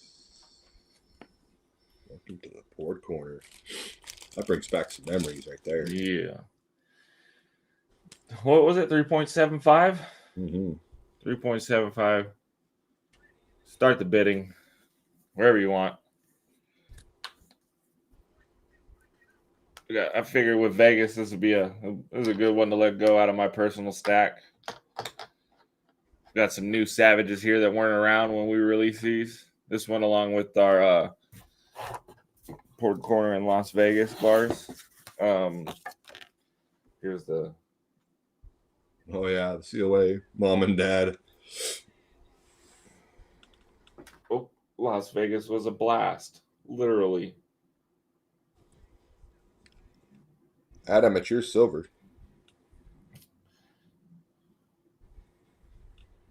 You could if you wanted to, but wait till you see what I'm working on. Then I'm going to bring some blanks, and you guys can do what you want with them out there. So we didn't make 250 of these. This is that was the proof bars. Viva the Port Corner. So I got 250 Jim Man.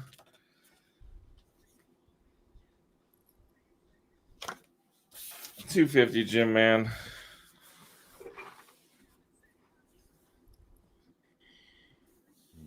No. I'm going to have blanks there for you guys. I'm not going to have many. I'll have some blanks for you guys that you can do what you want with them. But whoa. Bye-bye. Number.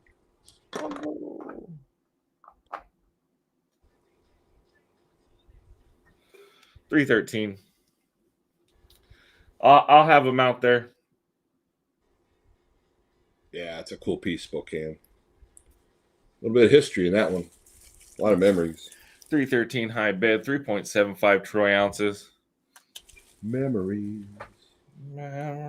Corner of my mind. Twisted water of the way we were. Yeah, we don't need to bring a little press. Nah, hammer. You dented it. Calypso. Jeez, these people, man. You fall for a drop bear joke once, and then you're the butt of every joke. They think they got you every time. Sons of a bitch. Never again. Sons of a bitches. But I got. I'll show you. So I'm going to be bringing these out for you guys. Some blank 1 ounce. Fit as many stamps as you can on there. I got 1, 2, 3, 4, 5, 6, 7, 8, 9.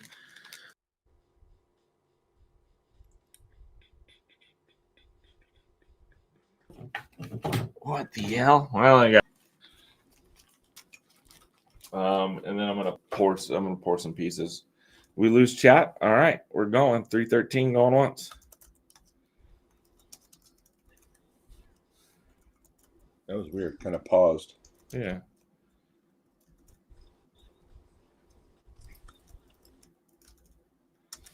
I'll pour some blanks as well.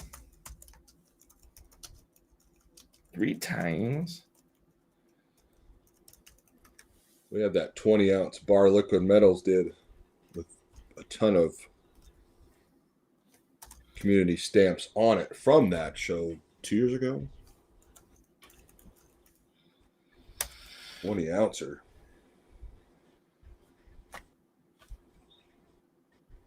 Nice grab, Jim Man. Jim Man, fucking hell of a deal there. That's. Thank you, Sam. I could tell. I just saw the little bit of Sam's address. I'm like, yeah, that's a Utah address. That is a proto. That is a proto. Nice win.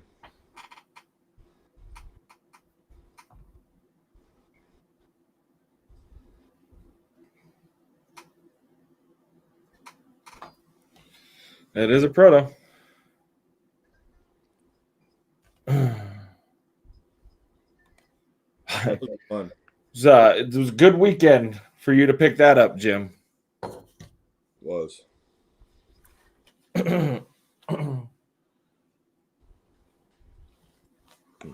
Face reveal. 10-ounce maple leaf. Steal of a deal, man. Colorized copper bar. Holy Mary. I'm not bringing my stamp, just so you guys know. You're not? No. Come. You got to pay for my stamp.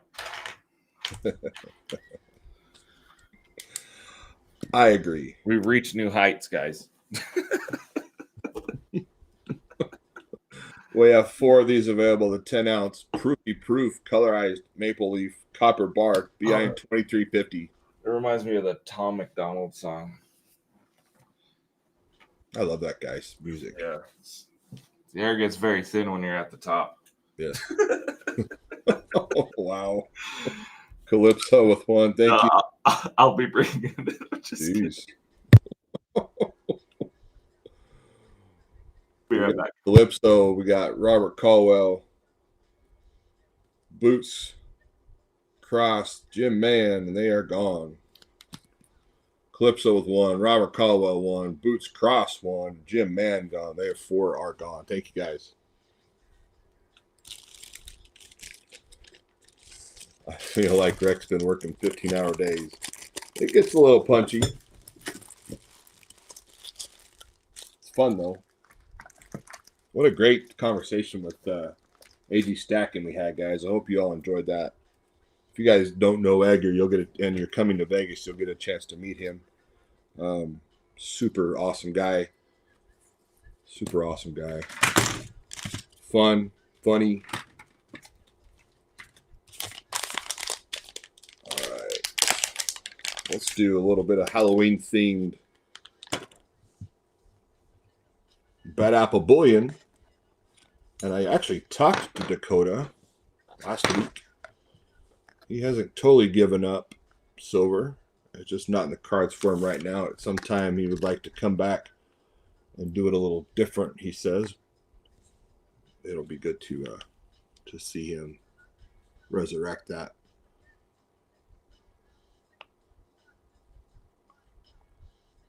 Oh, there you go. Headless Horseman, only 31 in the mintage. You are super. Yeah, that's right, T.O. Yes, you are a super awesome guy, Adam. And you're funny. Yes. All right, we have 2 of these available. We have number 6 and number 7. Okay, I'm back.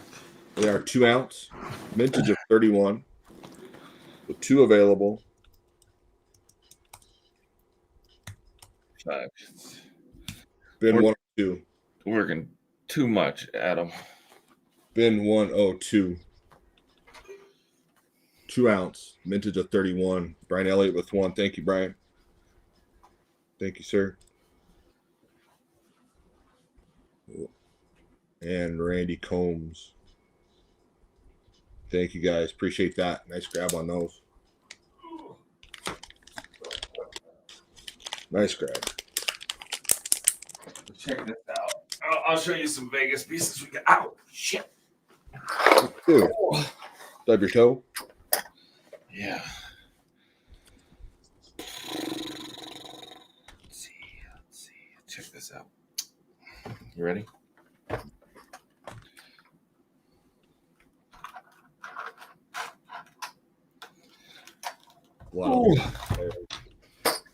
A lot of love right there, bro. Still got a lot of work to do on them. We still got like 15 more sets to finish. But that's a nice big stack of those cards. That's gonna be so fun. So if you guys are coming out to the Vegas show, this is one thing that I'll probably only be able to have 45 sets total out there. It'll be a 50 vintage. But check this one out.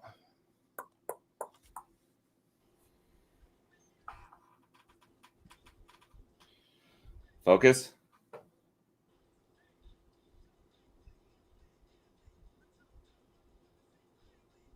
I like that one.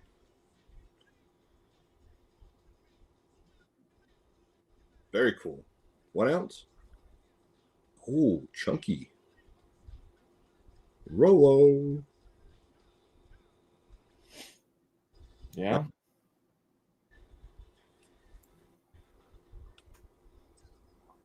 We'll have 50 of those available in Las Vegas, the 1 ounce Rolos. I agree, Jim. We'll have 35, I believe, of the 5 gram versions of these. So 1 ounce, 5 gram? 1 ounce and 5 gram. We'll explain how we're going to get the 5 gram here. It's probably 1 per person, and it'll probably come with the set. Okay.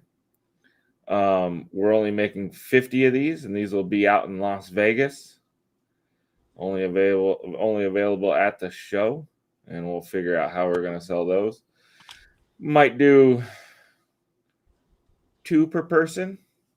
First come, first serve type deal. Welcome in. 2 per person, you said? Yeah, we'll probably do 2 per person. So those of you saying, Ben, find yourself a proxy.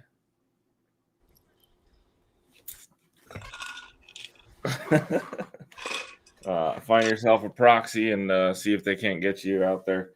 But yeah, we've been working like crazy trying to get some cool stuff out there. We'll have some other stuff for you guys as well. Not much other stuff, but yes, we will. Oh, you know what? We do. Let me turn it over to you, Shrek. Let me go grab the other piece we got going. So 2 per person, can you proxy buy 2 and then 2 for you? No. I didn't think so. So you get 1 basically. 2 per person. Yeah. At the show. No proxy. If you have a proxy, that's on you. You just sell one of them or whatever. You're 1, yeah. All right, guys. 20 of the Carp DM Integlio copper. Take this out of here.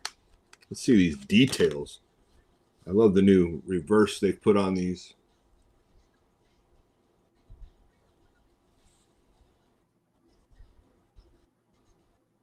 Such a cool piece. Got 20 of these.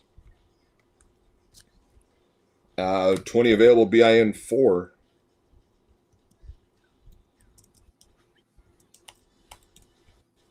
Yeah, $4. 20 available.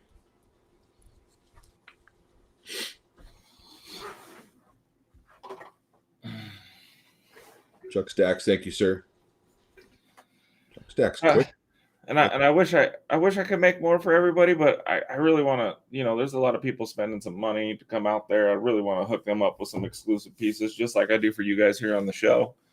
It makes sense. Yeah, it's just something a little special for the people that are making the trip. And what's up, Coin Dude?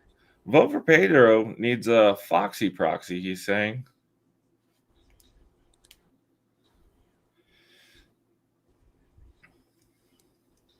All right, we got Chuck Stacks with 1, Jeff Kuhn with 1, Jeff Kuhn with 2, Jim Mann with 2, Sam with 2, Lori with 2, Kobe with 2, and Randy Combs with 2. So that's 13. Got 13 gone, 7 left. BI and $4. Yeah, welcome in, Coin Dude. Good to see you. A Foxy proxy. Mm-hmm. They probably have those in Vegas. They probably do. Awesome reverse they've done with these. Intaglio. Mario. I just couldn't keep saying that way. Oh, no, I hate it. It's not for me. Not French. Not that way. When you're going to come to Australia and do an exclusive piece when you're here. As soon as you guys get rid of drop bears, I'm in. As soon as you put as soon as drop bears are extinct, Reck will be there. But I want to see you guys actively hunting them. I want to see one dead a week. At least. And if we get up to 50 unalive drop bears, I'm coming to Australia. All right, guys, we'll pull these. Appreciate it. Got 13 sold. Oh. Those turned out cool. This is welcome to fabulous Las Vegas. Fabulous. We saved Forsaken for the Reckless brand, but Bitchin'. we'll have 25 of those out there. I like the way Reed did the little swamp underneath the Shrek Elu. That's cool. What's on the back? I'll just wait. Nice. This is the prototype. We're going to do it a little different. I was just experimenting with weights. Bitchin'. I will. I'm working on a drop bear design. It is sent off to our artist. But I'm working on another project for the Australians, so that's gonna take the front seat, and then we'll definitely do that. And Ash Mac, I have that piece printed, and if you still want to do that, we'll talk. Let's talk about it. Yes, we're limiting those. Those are gonna be one per person. Taglio 7 Deadly Sins, 1 ounce copper. This is greed. Yeah, that's just a 25 mintage. They're not going to be out in the case. You're going to need a code word. We'll talk about that code word. You're going to need a safe word, just like the live stream. And you got to whisper it in my ear. I want to feel that hot breath on the nape of my neck. Like blowing his ear kind of deal. Yeah. 5 available, beyond 475 on the 1 ounce greed from the 7 Deadly Sins series from Intaglio. Yeah, Chuck, all the homo. Every time I see a skull, I think of Reckless Metals. Kobe with 2. Thank you, Kobe.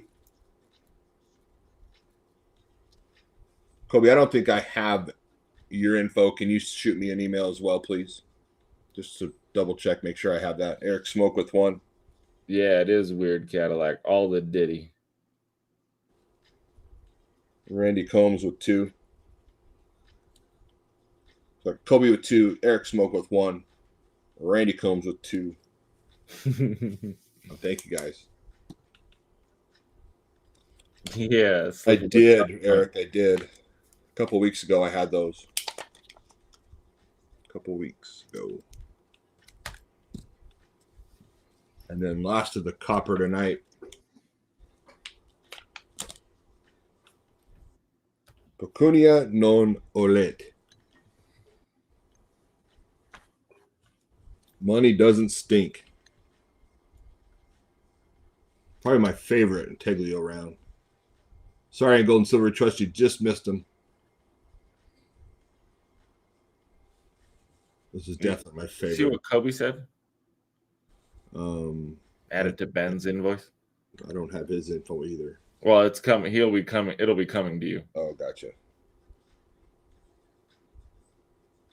Sweet. Thank you, There's guys. a few of us old stackers here that the dirty talk just don't work.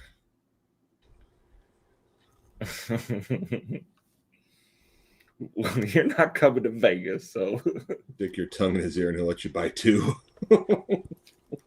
Maybe. All right, so we have 20 of these available. I was able to get only 10. Sorry, guys, only 10. I haven't given you a price yet. BIN 475. make sure you guys start it. Starting Type it in now. 10 available. BIN 475.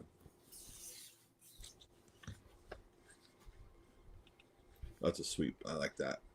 That design is my favorite. Chuck Stacks with 1. Thank you, Chuck.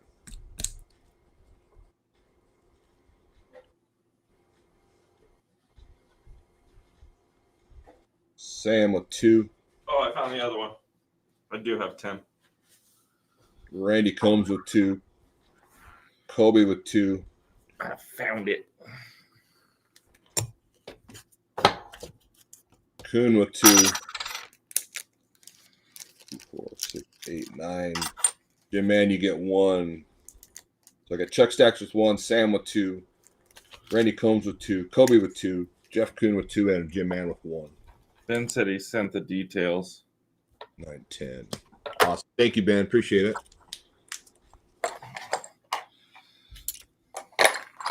And I got packages for both of them. They're shipped together. All right. 1/10 ounce. 1/10 ounce Aztec. Frax, guys. Frax. No, I'm not grabbing any more stuff. I'm tapped. Got a lot of work still to do. 15 available. 15 of these. BIN 675. 15 available. 1/10 ounce Aztecs. Get your Frax. BIN 675.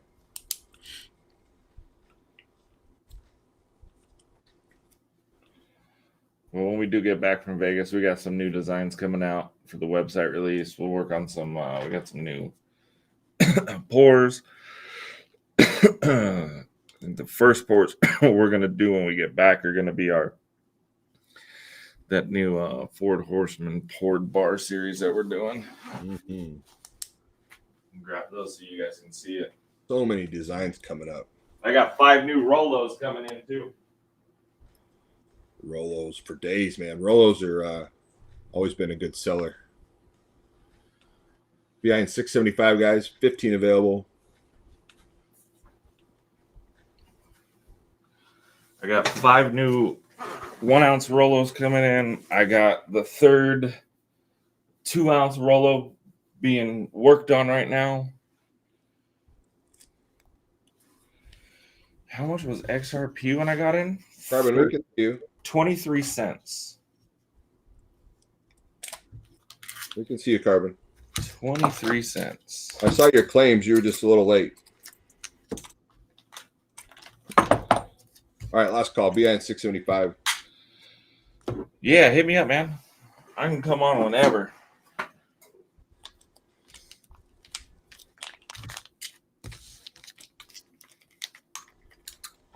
All right, let's pull those. Carbon with 1. Thank you, sir. Yeah, I love fractions. Oy. Fractionals. Box is unstable. Shit, throwing shit. So here. These are the ones we'll be coming out with when we get back. Starting it out with Death. Move to the other 3 horsemen. All in the same shape. Probably close to the same weight. All right, cool, Jim. Thank you. This one's right around 2 ounces. This one's right around 4.5. This one's 8.7. We offering those when we get back from Vegas. And then we'll have the Halloween extravaganza. So much stuff.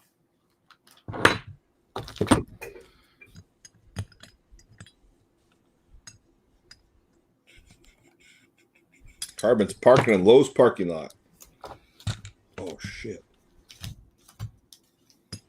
Watch your mouth, Ryder. I got some piney. Let's do an auction on some piney. Piney metals. 2 ounce. With piney stuff, it's basically everything's a kind of a one off. He doesn't do any sets or runs or series or anything like that. All kinds of little stickers. All right, let's start this auction off. At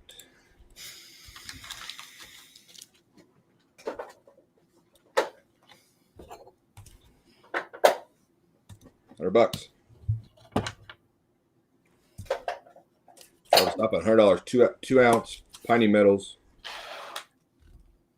bar with all the logos.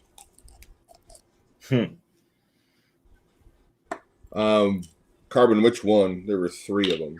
It's a long drive, man. Jeff Kuhn opens us up at 100.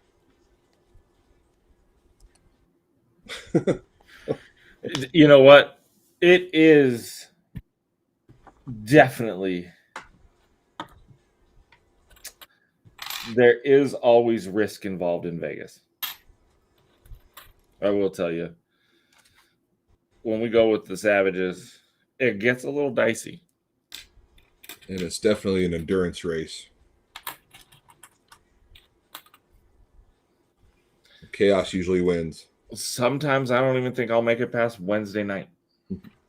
Carbon, which piece though, buddy? There were 3. At 475. 475, yeah. The intaglio one. Mm-hmm.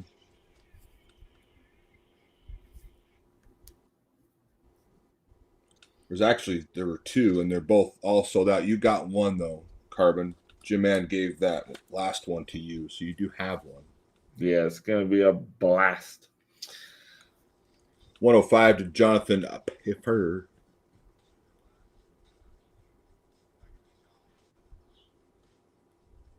Alan's got to be coming to the hockey game, right? Yeah. Big hockey fan, hockey coach, I think, if I remember right. Hanging out with Chuck is risk-free. I don't know about that, Chuck's dad. Randy Combs, 107. Randy will be there. Dirty Fork will be there. All Brian right, Elote. 110. Jeff Kuhn going once. We're going to close this out. Get your bids in. You're okay, Carbon. Yeah. 115 going once. 115, Jonathan Pfeiffer going 2 times. You're okay, Carbon. Just don't let it happen again. 120, Randy Combs going once.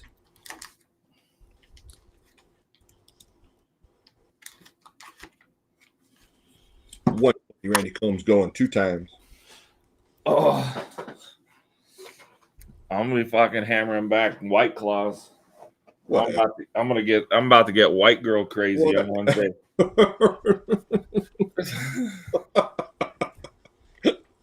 Dude, that caught me so off guard. You've seen Reckless, the asshole. Wait till you see fucking Reckless, that sassy motherfucker. It'll be like, bam. I want to see the re-emergence White Claw voice. Re-emergence of Reckless, the soft, almost emotional Reckless. Fuck. What would do that to me? Mushrooms. 120. It happened at Golden Spike. Did it? When you said that you loved us. Did I? Yes, you did. A fucking mistake. Gay. Fucking- I must have been drinking White Claws. What a faggot. Oh, easy. 120. What's up, Brian City? Can't wait to see you too, James. Was it on video? Yes. Bullshit. Didn't happen. Didn't happen. We have multiple witnesses. Randy Combs, we are Shreked. SHREKED. Sold. Randy Combs, 120. Thank you, sir.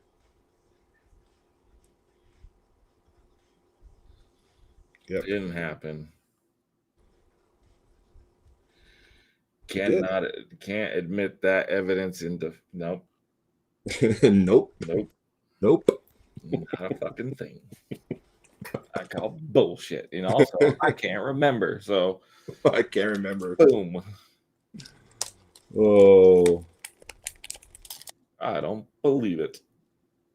Nice win, Randy. Nice win. It was AI. It had a Sora fucking stamp on it. I was actually listening to a podcast this morning. That AI has gotten, those deep fakes are Scary, wild. man. It's scary. Like to the point where we're going to be so desensitized to it, right? That someone's going to actually put up a video of them like unaliving someone. Yeah. And just put a Sora stamp on there, and no one's gonna know that it really happened. Right. You know what I mean? Yep. Like it's becoming so real that I have to go back and watch it and be like, is this AI? Some of them are super good. Like I was watching one where a baby got taken away by a tornado. I'm like, holy crap! Mm-hmm. No way that just happened, and it didn't. Yeah, it's getting good fast, guys. Scary. And there's different levels of the AI, and they're almost to I can't remember what they're called, but the next one is like I'm telling you. And then them working with these humanoids. If you guys are going to invest in anything outside of the precious metals, AI, man. I kicked myself in the nuts. I had about 10 grand. I wanted to invest in the stock market back in this was 2016. No, it was 2014. And I was looking at Nvidia. It was so cheap. Kicked myself in the nuts for not doing that. That and a company called iRobot. They were trading at like $8. All right, 10 of these available. BIN 26, half ounce. Only 25 mintage on the half ounce. The pissed off American skull from JC Metals. Calypso. Randy Combs. It wasn't iRobot. What was it? What was that company? Go for Pedro says his AI fiance is a very good listener. They're coming for us. What was that name of that company? Behind 26, guys. 25 mintage. Random serial numbers. Brian Elliott takes one. Thank you.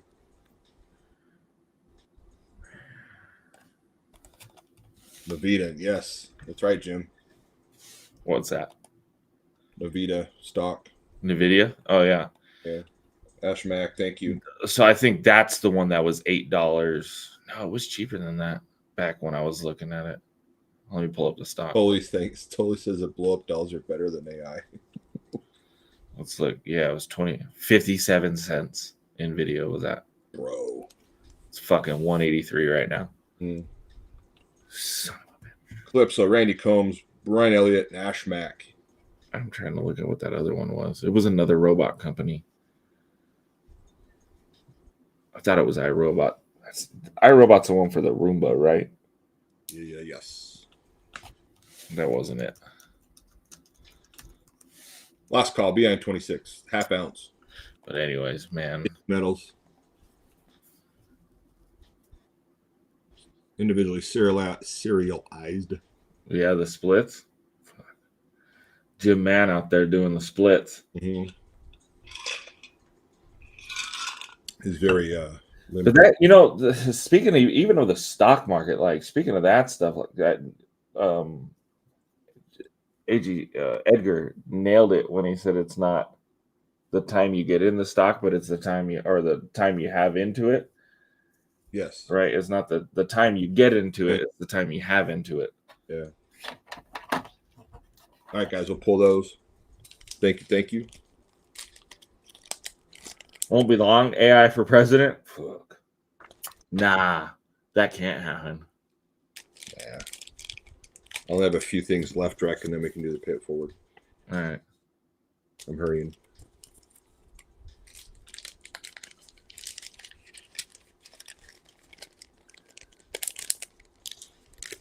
All right. I'll set that up.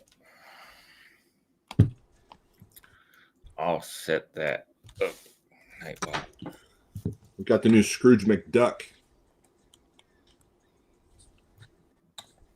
from Nui.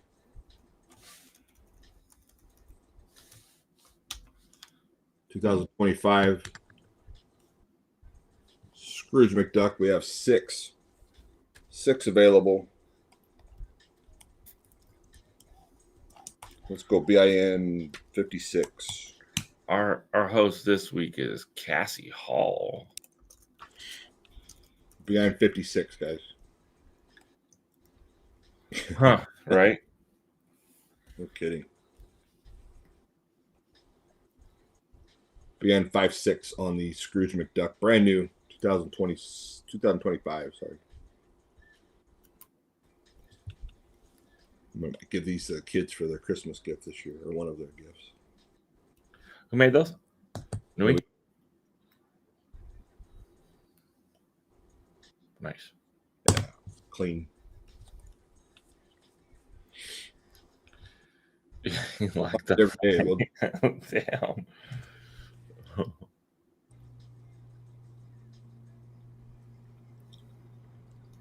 BN 56.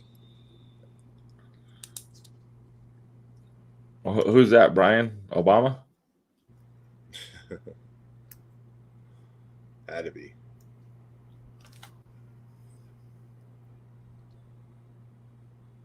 Albania has already appointed the first AI politician. No way. No shit. That's crazy. Let's start doing that stuff, man. We'll just have AI run the. Should we bomb these people? Put that in AI, and whatever they say, we do. All right, guys, we'll pull those. I do have the TEP version. If anybody's interested in the TEP. Oh, these things are so awkward. No shit. So on September 11th, the first AI-powered minister tests the future of government. I got you on one of those, Sam. Thank you. Diella. Wow. And I have two of the TEP versions available, BIN 59. That's right, Brian. She did say that. And after that, she was taken care of. Two TEP versions available, BIN 59. No shit. That sounds crazy. Well, speaking of iRobot, we're about to have that movie come to life. Mm-hmm. That was Derek, thank you. I got you for those two. Thank you. Nice grab on those. All right, let's get this hashtag on. I'm good, Reck. Giveaways next. Viewers. Start packing for the show.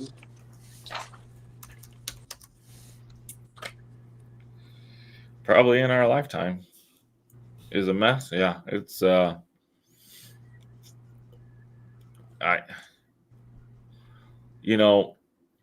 social media is such a great tool, but also can be abused. Sorry, Slowthorpe, you just missed it, buddy.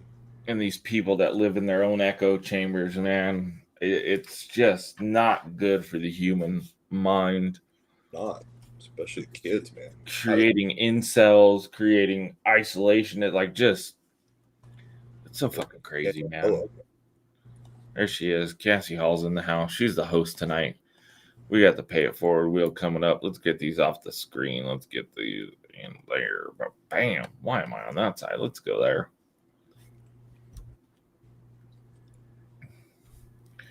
Slowthorpe, you just missed the TEP one. Did you want one of the BUs?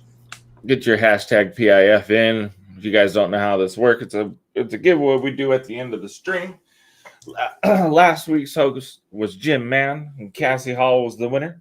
She hosts this week. The only one obligated to the win is the first spin of the night, or obligated to donate. The next week is the first spin of the night. If you win Cassie Hall's wheel spin, you're the host next week. It's minimum 1 ounce of silver for that.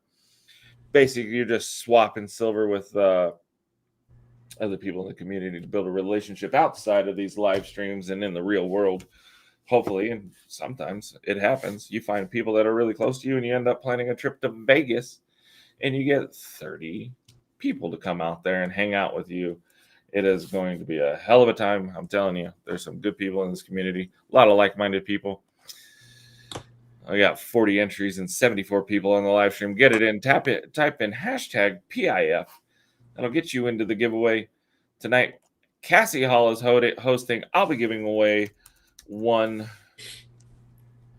Chris is giving away two. You come to Vegas and have a great time, and maybe utter the words you would never say to somebody other than when you're in Vegas and having a great Didn't fucking time happen, and tell someone that you love them. It didn't fucking happen. Or and maybe you don't can come out to Vegas with us You and don't you do hang that. out with us and you do it and you have a good old time with us. I might buy you a bathroom watch.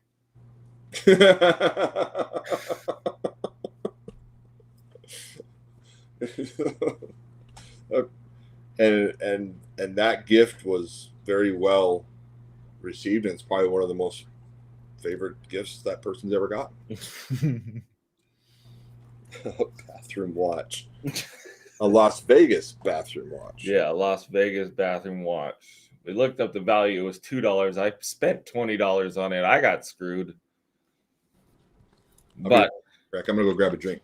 It was meaningful. And I gave it to him out of respect. It did say princess on it. So that's the piece I'll be giving away. The Pay It Forward Rolo. One act. Endless Impact. Only available. Oh, you can only get these on the Pay It Forward wheel from me. I stuck with 1 ounce. Instead of doing 2 spins, I'm doing just one and made it 1 ounce. When I do get my half ounce die in, I will probably do these in half ounce, but for now we're doing this in 1 ounce. And we brought it down to 1 per week. 53 entries. Get in there. It's free. Unless you hit the first one. But there's 3 other chances for you to grab it or to grab something that you don't have to host. We just recommend that if you do win, think about giving. Make it cool. Keep this going. You never know what someone's going through. You might someone might hit your wheel spin that needed that a quicker picker upper.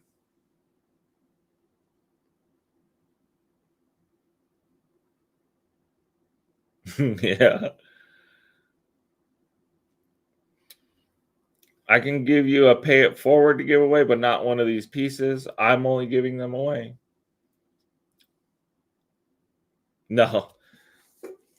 5 Halloween stickers. You got it, Kobe. Kobe's giving away 5 stickers.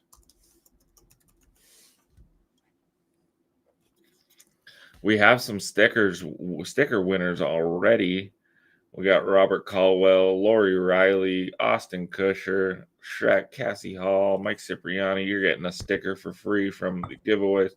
Tony O, Steve looking for silver, Miss Angry, Coin Dude, Angry Warrior, Ronald Lutz, Tony O, Miss Angry, Yokes Nav, Leslie North, and Greg Cook.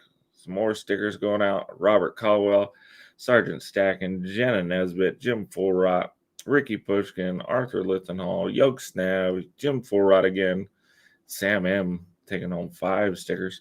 Kobe's giving away 5 this tonight. Slowthorpe says he's in to give away. You got it. One person down from Yoke for 4 stickers. What an awesome group we have here. We will be going live from Las Vegas next weekend sometime, so we'll figure out when we're going to do that. We'll keep you guys informed. So probably no pay it forward next weekend, but definitely we'll do a live stream from the coin show at some point in time, or maybe when we're out gambling, doing a group pool. Who knows? All right, let's see where we're at. We got 55 entries and 74 watching. We got some lurkers. That's all right. We're going to copy and paste it. Huh? Lurkers? Yeah, we got some lurkers, but we're going to the Wheel of Names, and we're going to put these guys in, and let's... Josh Torres wants 2 stickers, please. Yeah, Josh, you got it, man. Control B, close as, giveaways. Let me get to that. Josh Torres.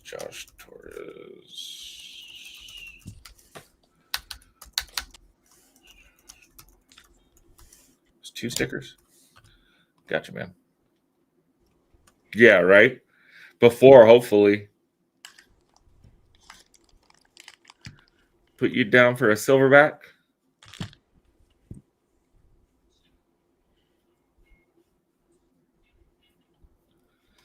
I'm not sure what that means. Did you have silverbacks, Chris? Is he donating? No. Maybe he's donating a silverback. Oh. Maybe. Let us know what you mean, Coin Dude. Guessing. Watch what you say about them. I never saw that part. That's funny.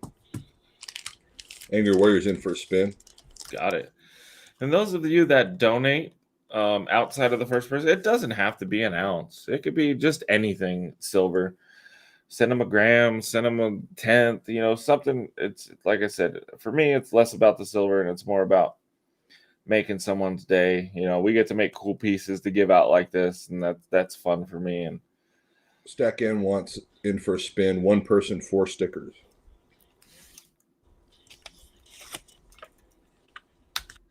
All right. I appreciate you, man. Awesome. Yeah, Coin Dude says he'll donate 1 silverback. Thank you, Coin Dude. Really cool. All right. 55 entries, closing it down. Nightbot's down. Pay it forwards up. Let's get some screen shared here.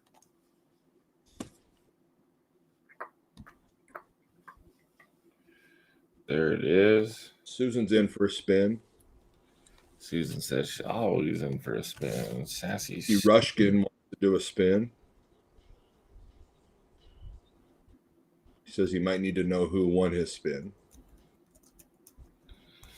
Adam Hartman's in for a spin.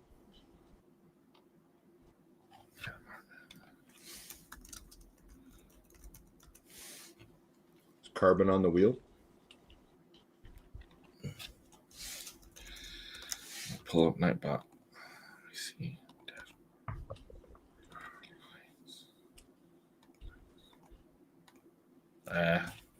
I don't know. Oh shit! I just exited out. Shit! Why did I do that?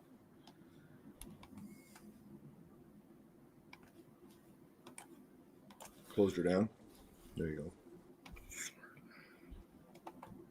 And then Randy Combs wants 2 spins, 2 stickers each. That's awesome, Randy. Thank you. Carmen Martin. All right, you're in. El Carbone. 2 spins. All right. I just shut it all down. I'm an idiot.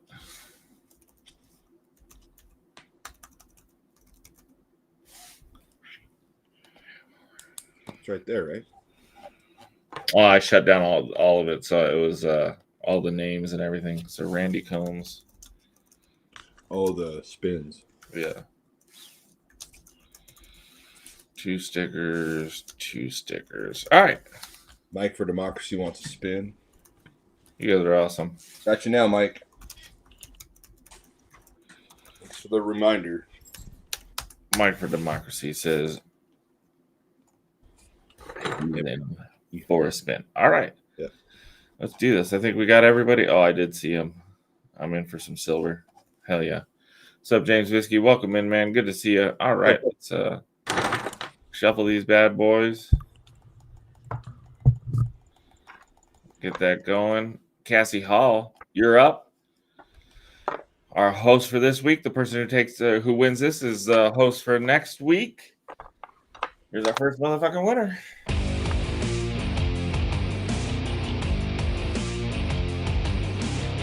Stewart says he's in for a spin. I know. Have a good one, Alan. Shit.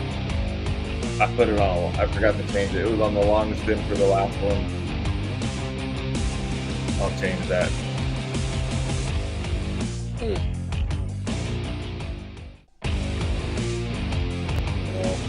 Ooh, passed it. Jenna Nesbitt taking it home. Look at that. Jenna Nesbitt's gonna host it next week. She's hit twice. She hit 2 times last week too. Yeah, me. I said something to Jenny on Tuesday. And Dirty Forker, she got 10 stickers. Dirty Forker. $50 value. Dirty Forker. Another stud.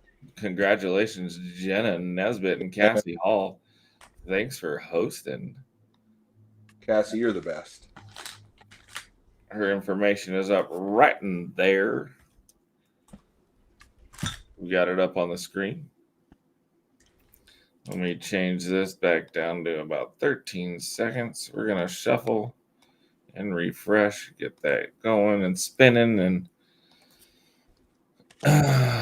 let's see, who do we got up next? Oh, some asshole named Reckless. Here's our suspicious connection blocked. Who loves everybody. Use.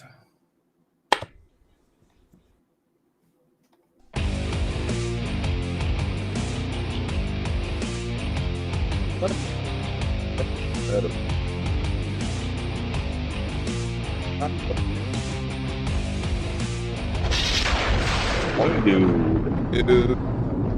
Karma. Coin Dude. Email me your address. I think I have it. I think. Yeah. Email the address. I just want to make sure it's the same. I think I have it. Yeah. It's good to update stuff. info@recklessmetals.com. We should have changed shipping tonight too, but that's right. Oh, yeah. All right. Close. Shrek, you're up next. We got 2 spins for you. Here we go.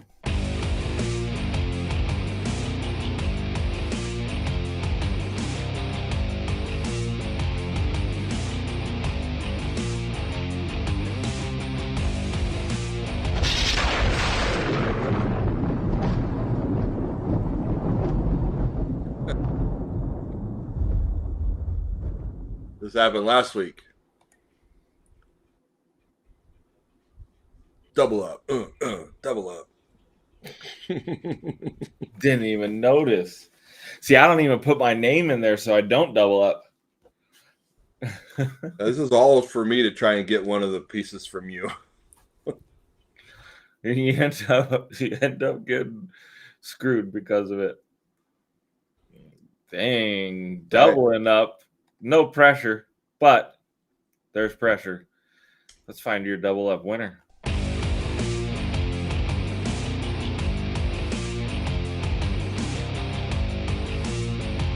Awesome, man.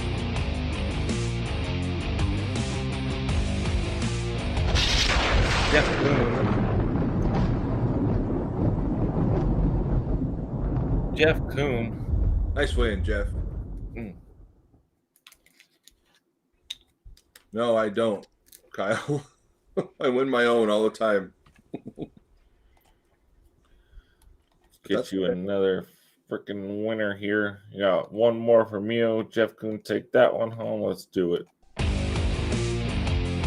On Shreky Lou.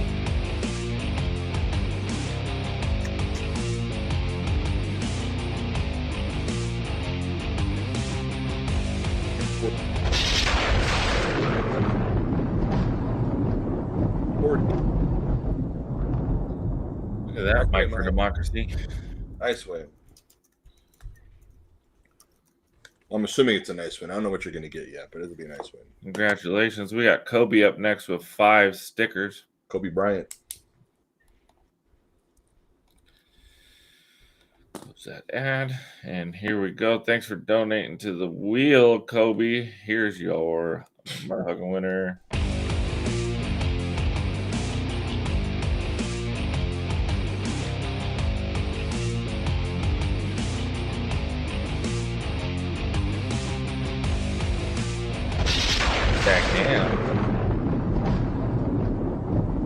Stack and taking home 5 stickers. We got Slowthorpe. Thank you, Kobe, for donating to the wheel. We got Slowthorpe up next. If you could put your information up slow so your winner can get a hold of you. Stack in, you got 5 stickers, so you don't no need to email. I'll take care of that. Slowthorpe, if you can get your information in, we'll get you a winner here. Like I said, thanks again, Kobe. And thank you, Slowthorpe. Here we go.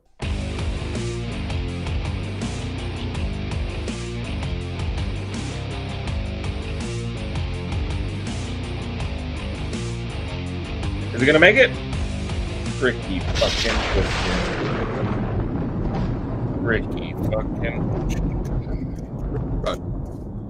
Congratulations, Ricky. Get a hold of Slowthorpe.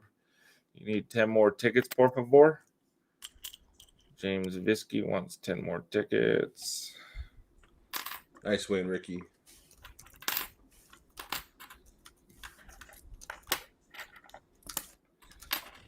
All right, wheel of names. Let's do this again. Refresh. Ricky.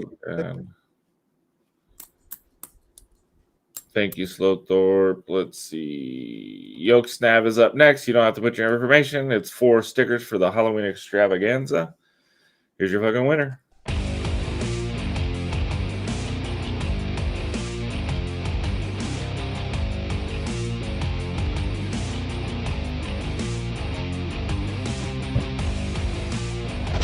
Angry Warrior. Come out.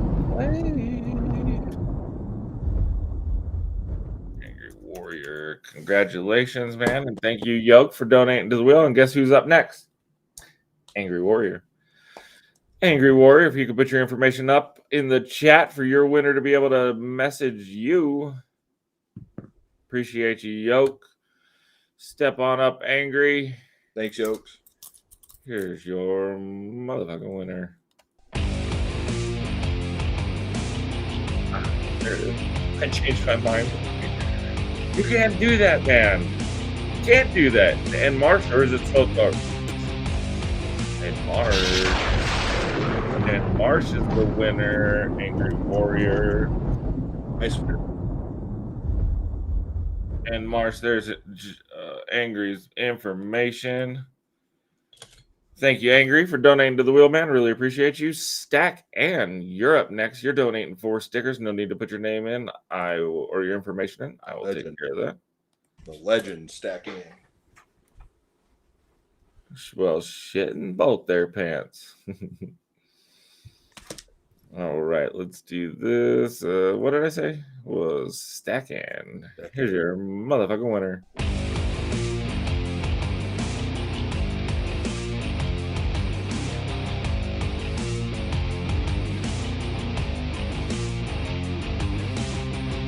MP.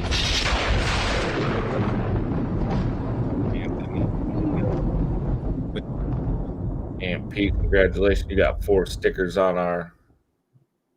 Ah, you're good, man. Steve looking for silver says he's donating.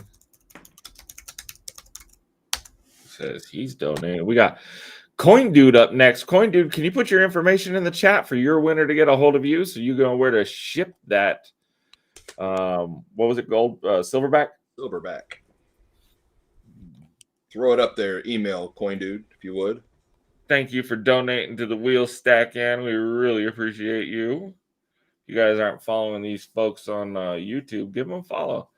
Great people in the community. They're live almost every night. I mean, if one of them's not live, one of the other ones is. Someone's live every week, running games, having fun. Go check them all out. Let's see. What did I say? It's Coin Dude. Coin Dude, get that information in there for the people. And here's your motherfucking winner.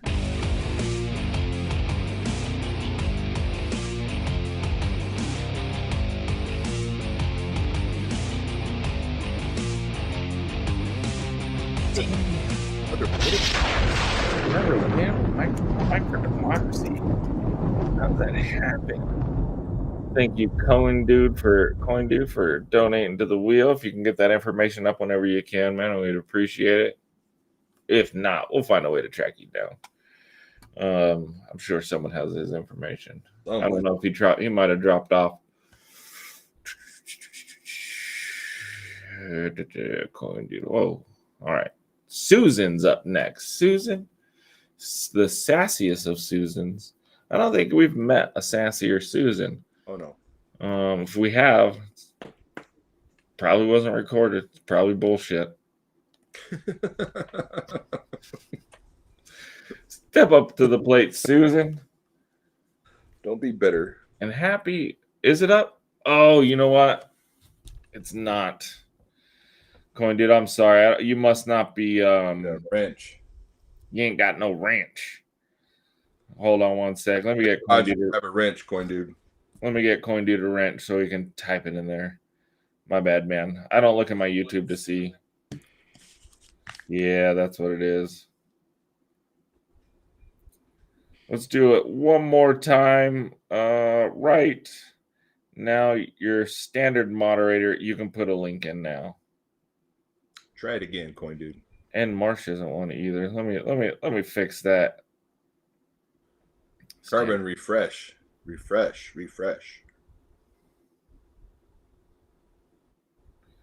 Try it one more time, Coin Dude, now that you're a moderator.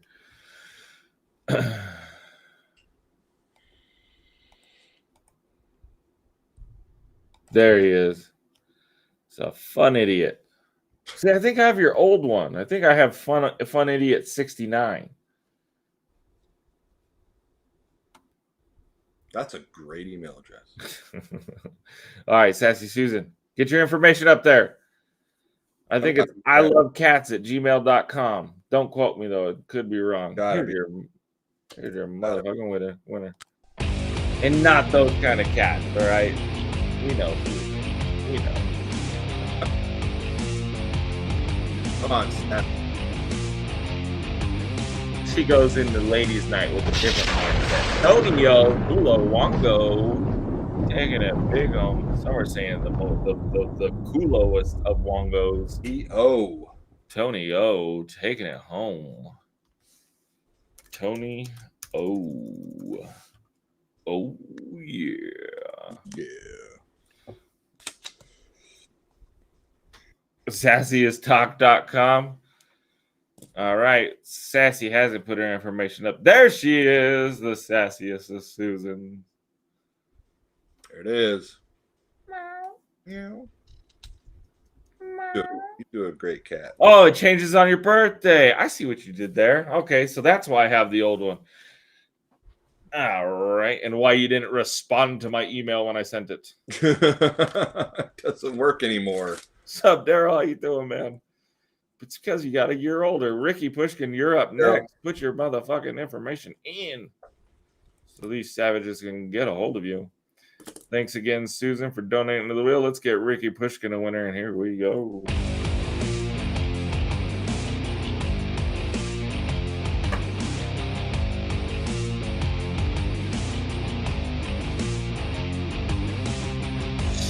Stewart, give it. And Stewart, now take it. Congratulations, Stewart. Hit up Ricky at alltheshits.com. Ricky Pushkin just shits different. Ricky, you going to Vegas? Supposed to. Ricky. Can't wait to see that fucking mullet in action. I can't wait to pull on his mullet. Yeah. He likes it. Thank you for donating to the wheel, Ricky. Really appreciate you, man. Let's see who we got next. Adam Hartman. Put your information in there, man, so these people can get a hold. Your winner can get a hold of you, and let's find you a winner after I refresh. Here we go, Adam Hartman.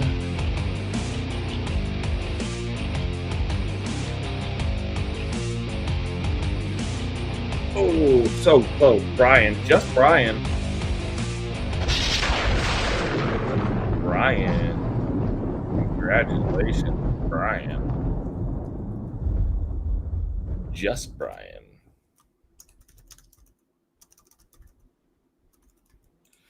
Just Brian. Thank you, Adam. Hit up Adam Hartman. Exactly. And not just any Brian. It's got to be just Brian. Just Brian. Let's make sure we're clear. Let's not email these people saying, hey, I was your pay it forward winner. And it's not really you. And if it seems fishy to you guys, hit me up. Hit us up. Because we got the real names, and we can. Ricky, it's Stuart Little. Stewart, Little Stewart. Little Stewart. No, thank you, Adam. Thanks, Adam. Really appreciate you donating to the wheel. We got Randy Combs up next. We got 2 stickers each. I'll be taking care of those. No need to put your information in there, Randy. Awesome. Just Brian. Awesome gift, Randy. Awesome. No funny business. Yeah, we don't like to have fun. What's up, Cheddar? All right, Randy. Here's your motherfucking winner. Your first one.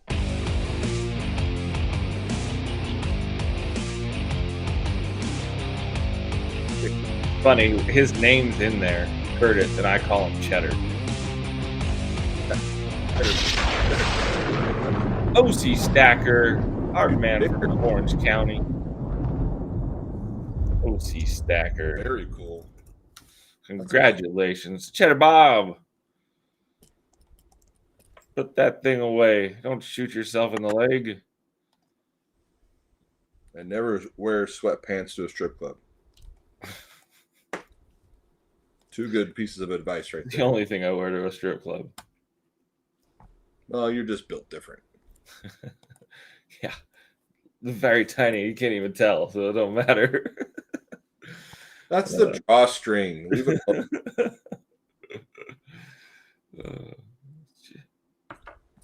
You put starch on your drawstring, or are you just happy to see me? This is no fun. See, Randy Combs has a second winner for 2 stickers to the Halloween extravaganza. Here's your second winner. Thanks for donating to the wheel, man. Really appreciate it. We get those emails out tomorrow. The invoices out tomorrow. Totally gonna take it home? Holy?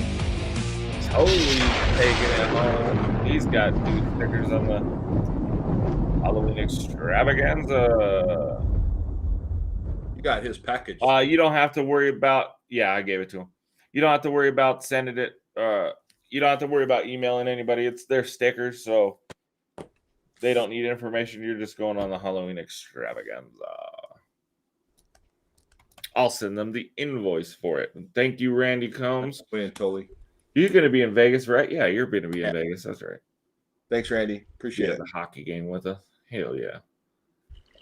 So Mike for Democracy is up next. If you could put your information in the chat so your winner can get a hold of you.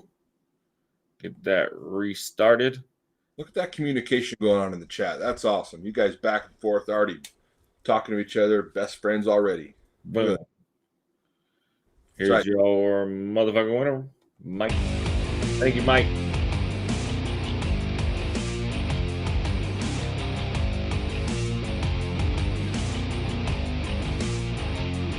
Oh, Tony O getting the double dose with Tony O.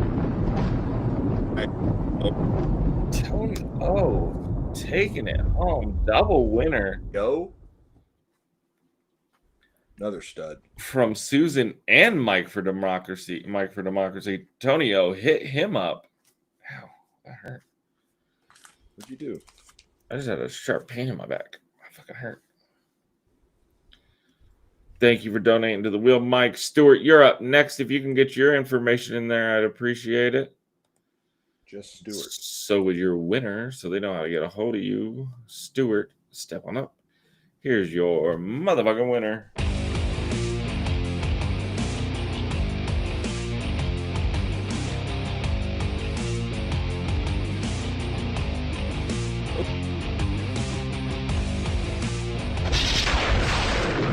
The sassiest of Susan. The sassy Susan taking home a pay it forward win. Brian, I think you're a little behind there, Brian. But that's okay. Stuart, where you at, Stuart? I'm sure you have Sassy Susan's information. If not, we'll get Stuart. I think it's Steve Dixon's stuff. Yeah, they got to have each other's contact. I think so. They're like BFFs. I think they email each other more than we think. Oh yeah, all the time. All right, thank you, Stuart, for donating to the wheel. We got Steve looking for silver, closing this out for us. Steve, if you can get your information in the chat, that'd be awesome. Steve looking for silver. Here's your motherfucking winner.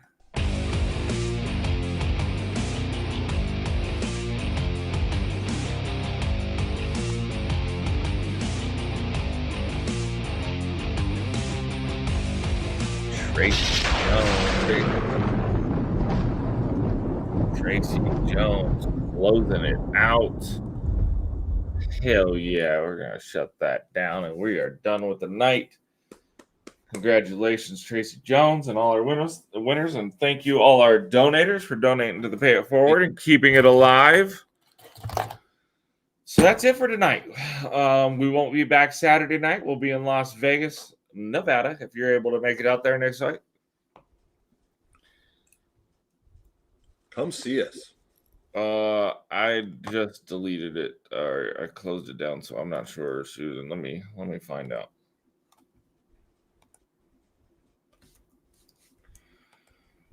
I'm burning up in here. Susan, you won from Stewart.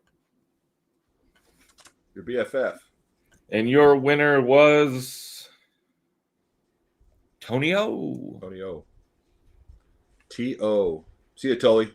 Have a good night. Have a good night, Tully. Well, AG Stacken's not here, but thanks for joining us. Thanks for the interview, AG Stacken. You guys aren't following Edgar Hoya, AG Stacken on all the platforms. Give him a follow. Great dude. Puts out some good content, informational content, and has some awesome flash sales. Been a staple in this industry for a while now, that guy on the social media. He's a good dude.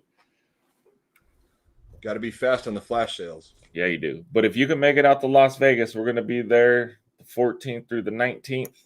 Coin show is Friday, Saturday, Sunday. Come hang out. Have fun. There's about 30 of us going. You're riot. Yeah, it's going to be a blast. Thanks, Jenny. We'll miss you in Vegas. No, I think she's going to surprise us. I hope so.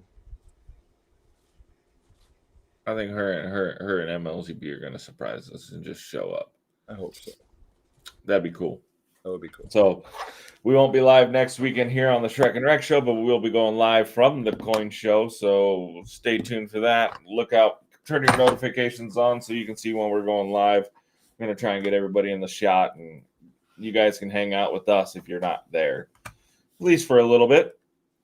You got anything else? I love you guys. It's here on video. Record it. Submit it to evidence. He said it. I didn't. Thank you guys so much. What a great time with AG tonight. It'll be great to see him in Vegas. It'll be great to see all you guys that show up in Vegas. Yeah, thank you for the support each and every week. Yep. We have some super cool things in store. A lot of plans. We're always planning. We just got to execute. We're always planning. We always, time. We don't have 50 hours in a day. We have 24. Most of those are at work, dealing with what's right in front of us. But you guys, we say it all the time. Without you guys, we're just sitting here chatting with each other. You guys make this work. Yeah. My favorite night of the week. Appreciate each and every one of you guys. Really do. I couldn't have said it better myself. All right. You guys stay out of the trouble while we're gone.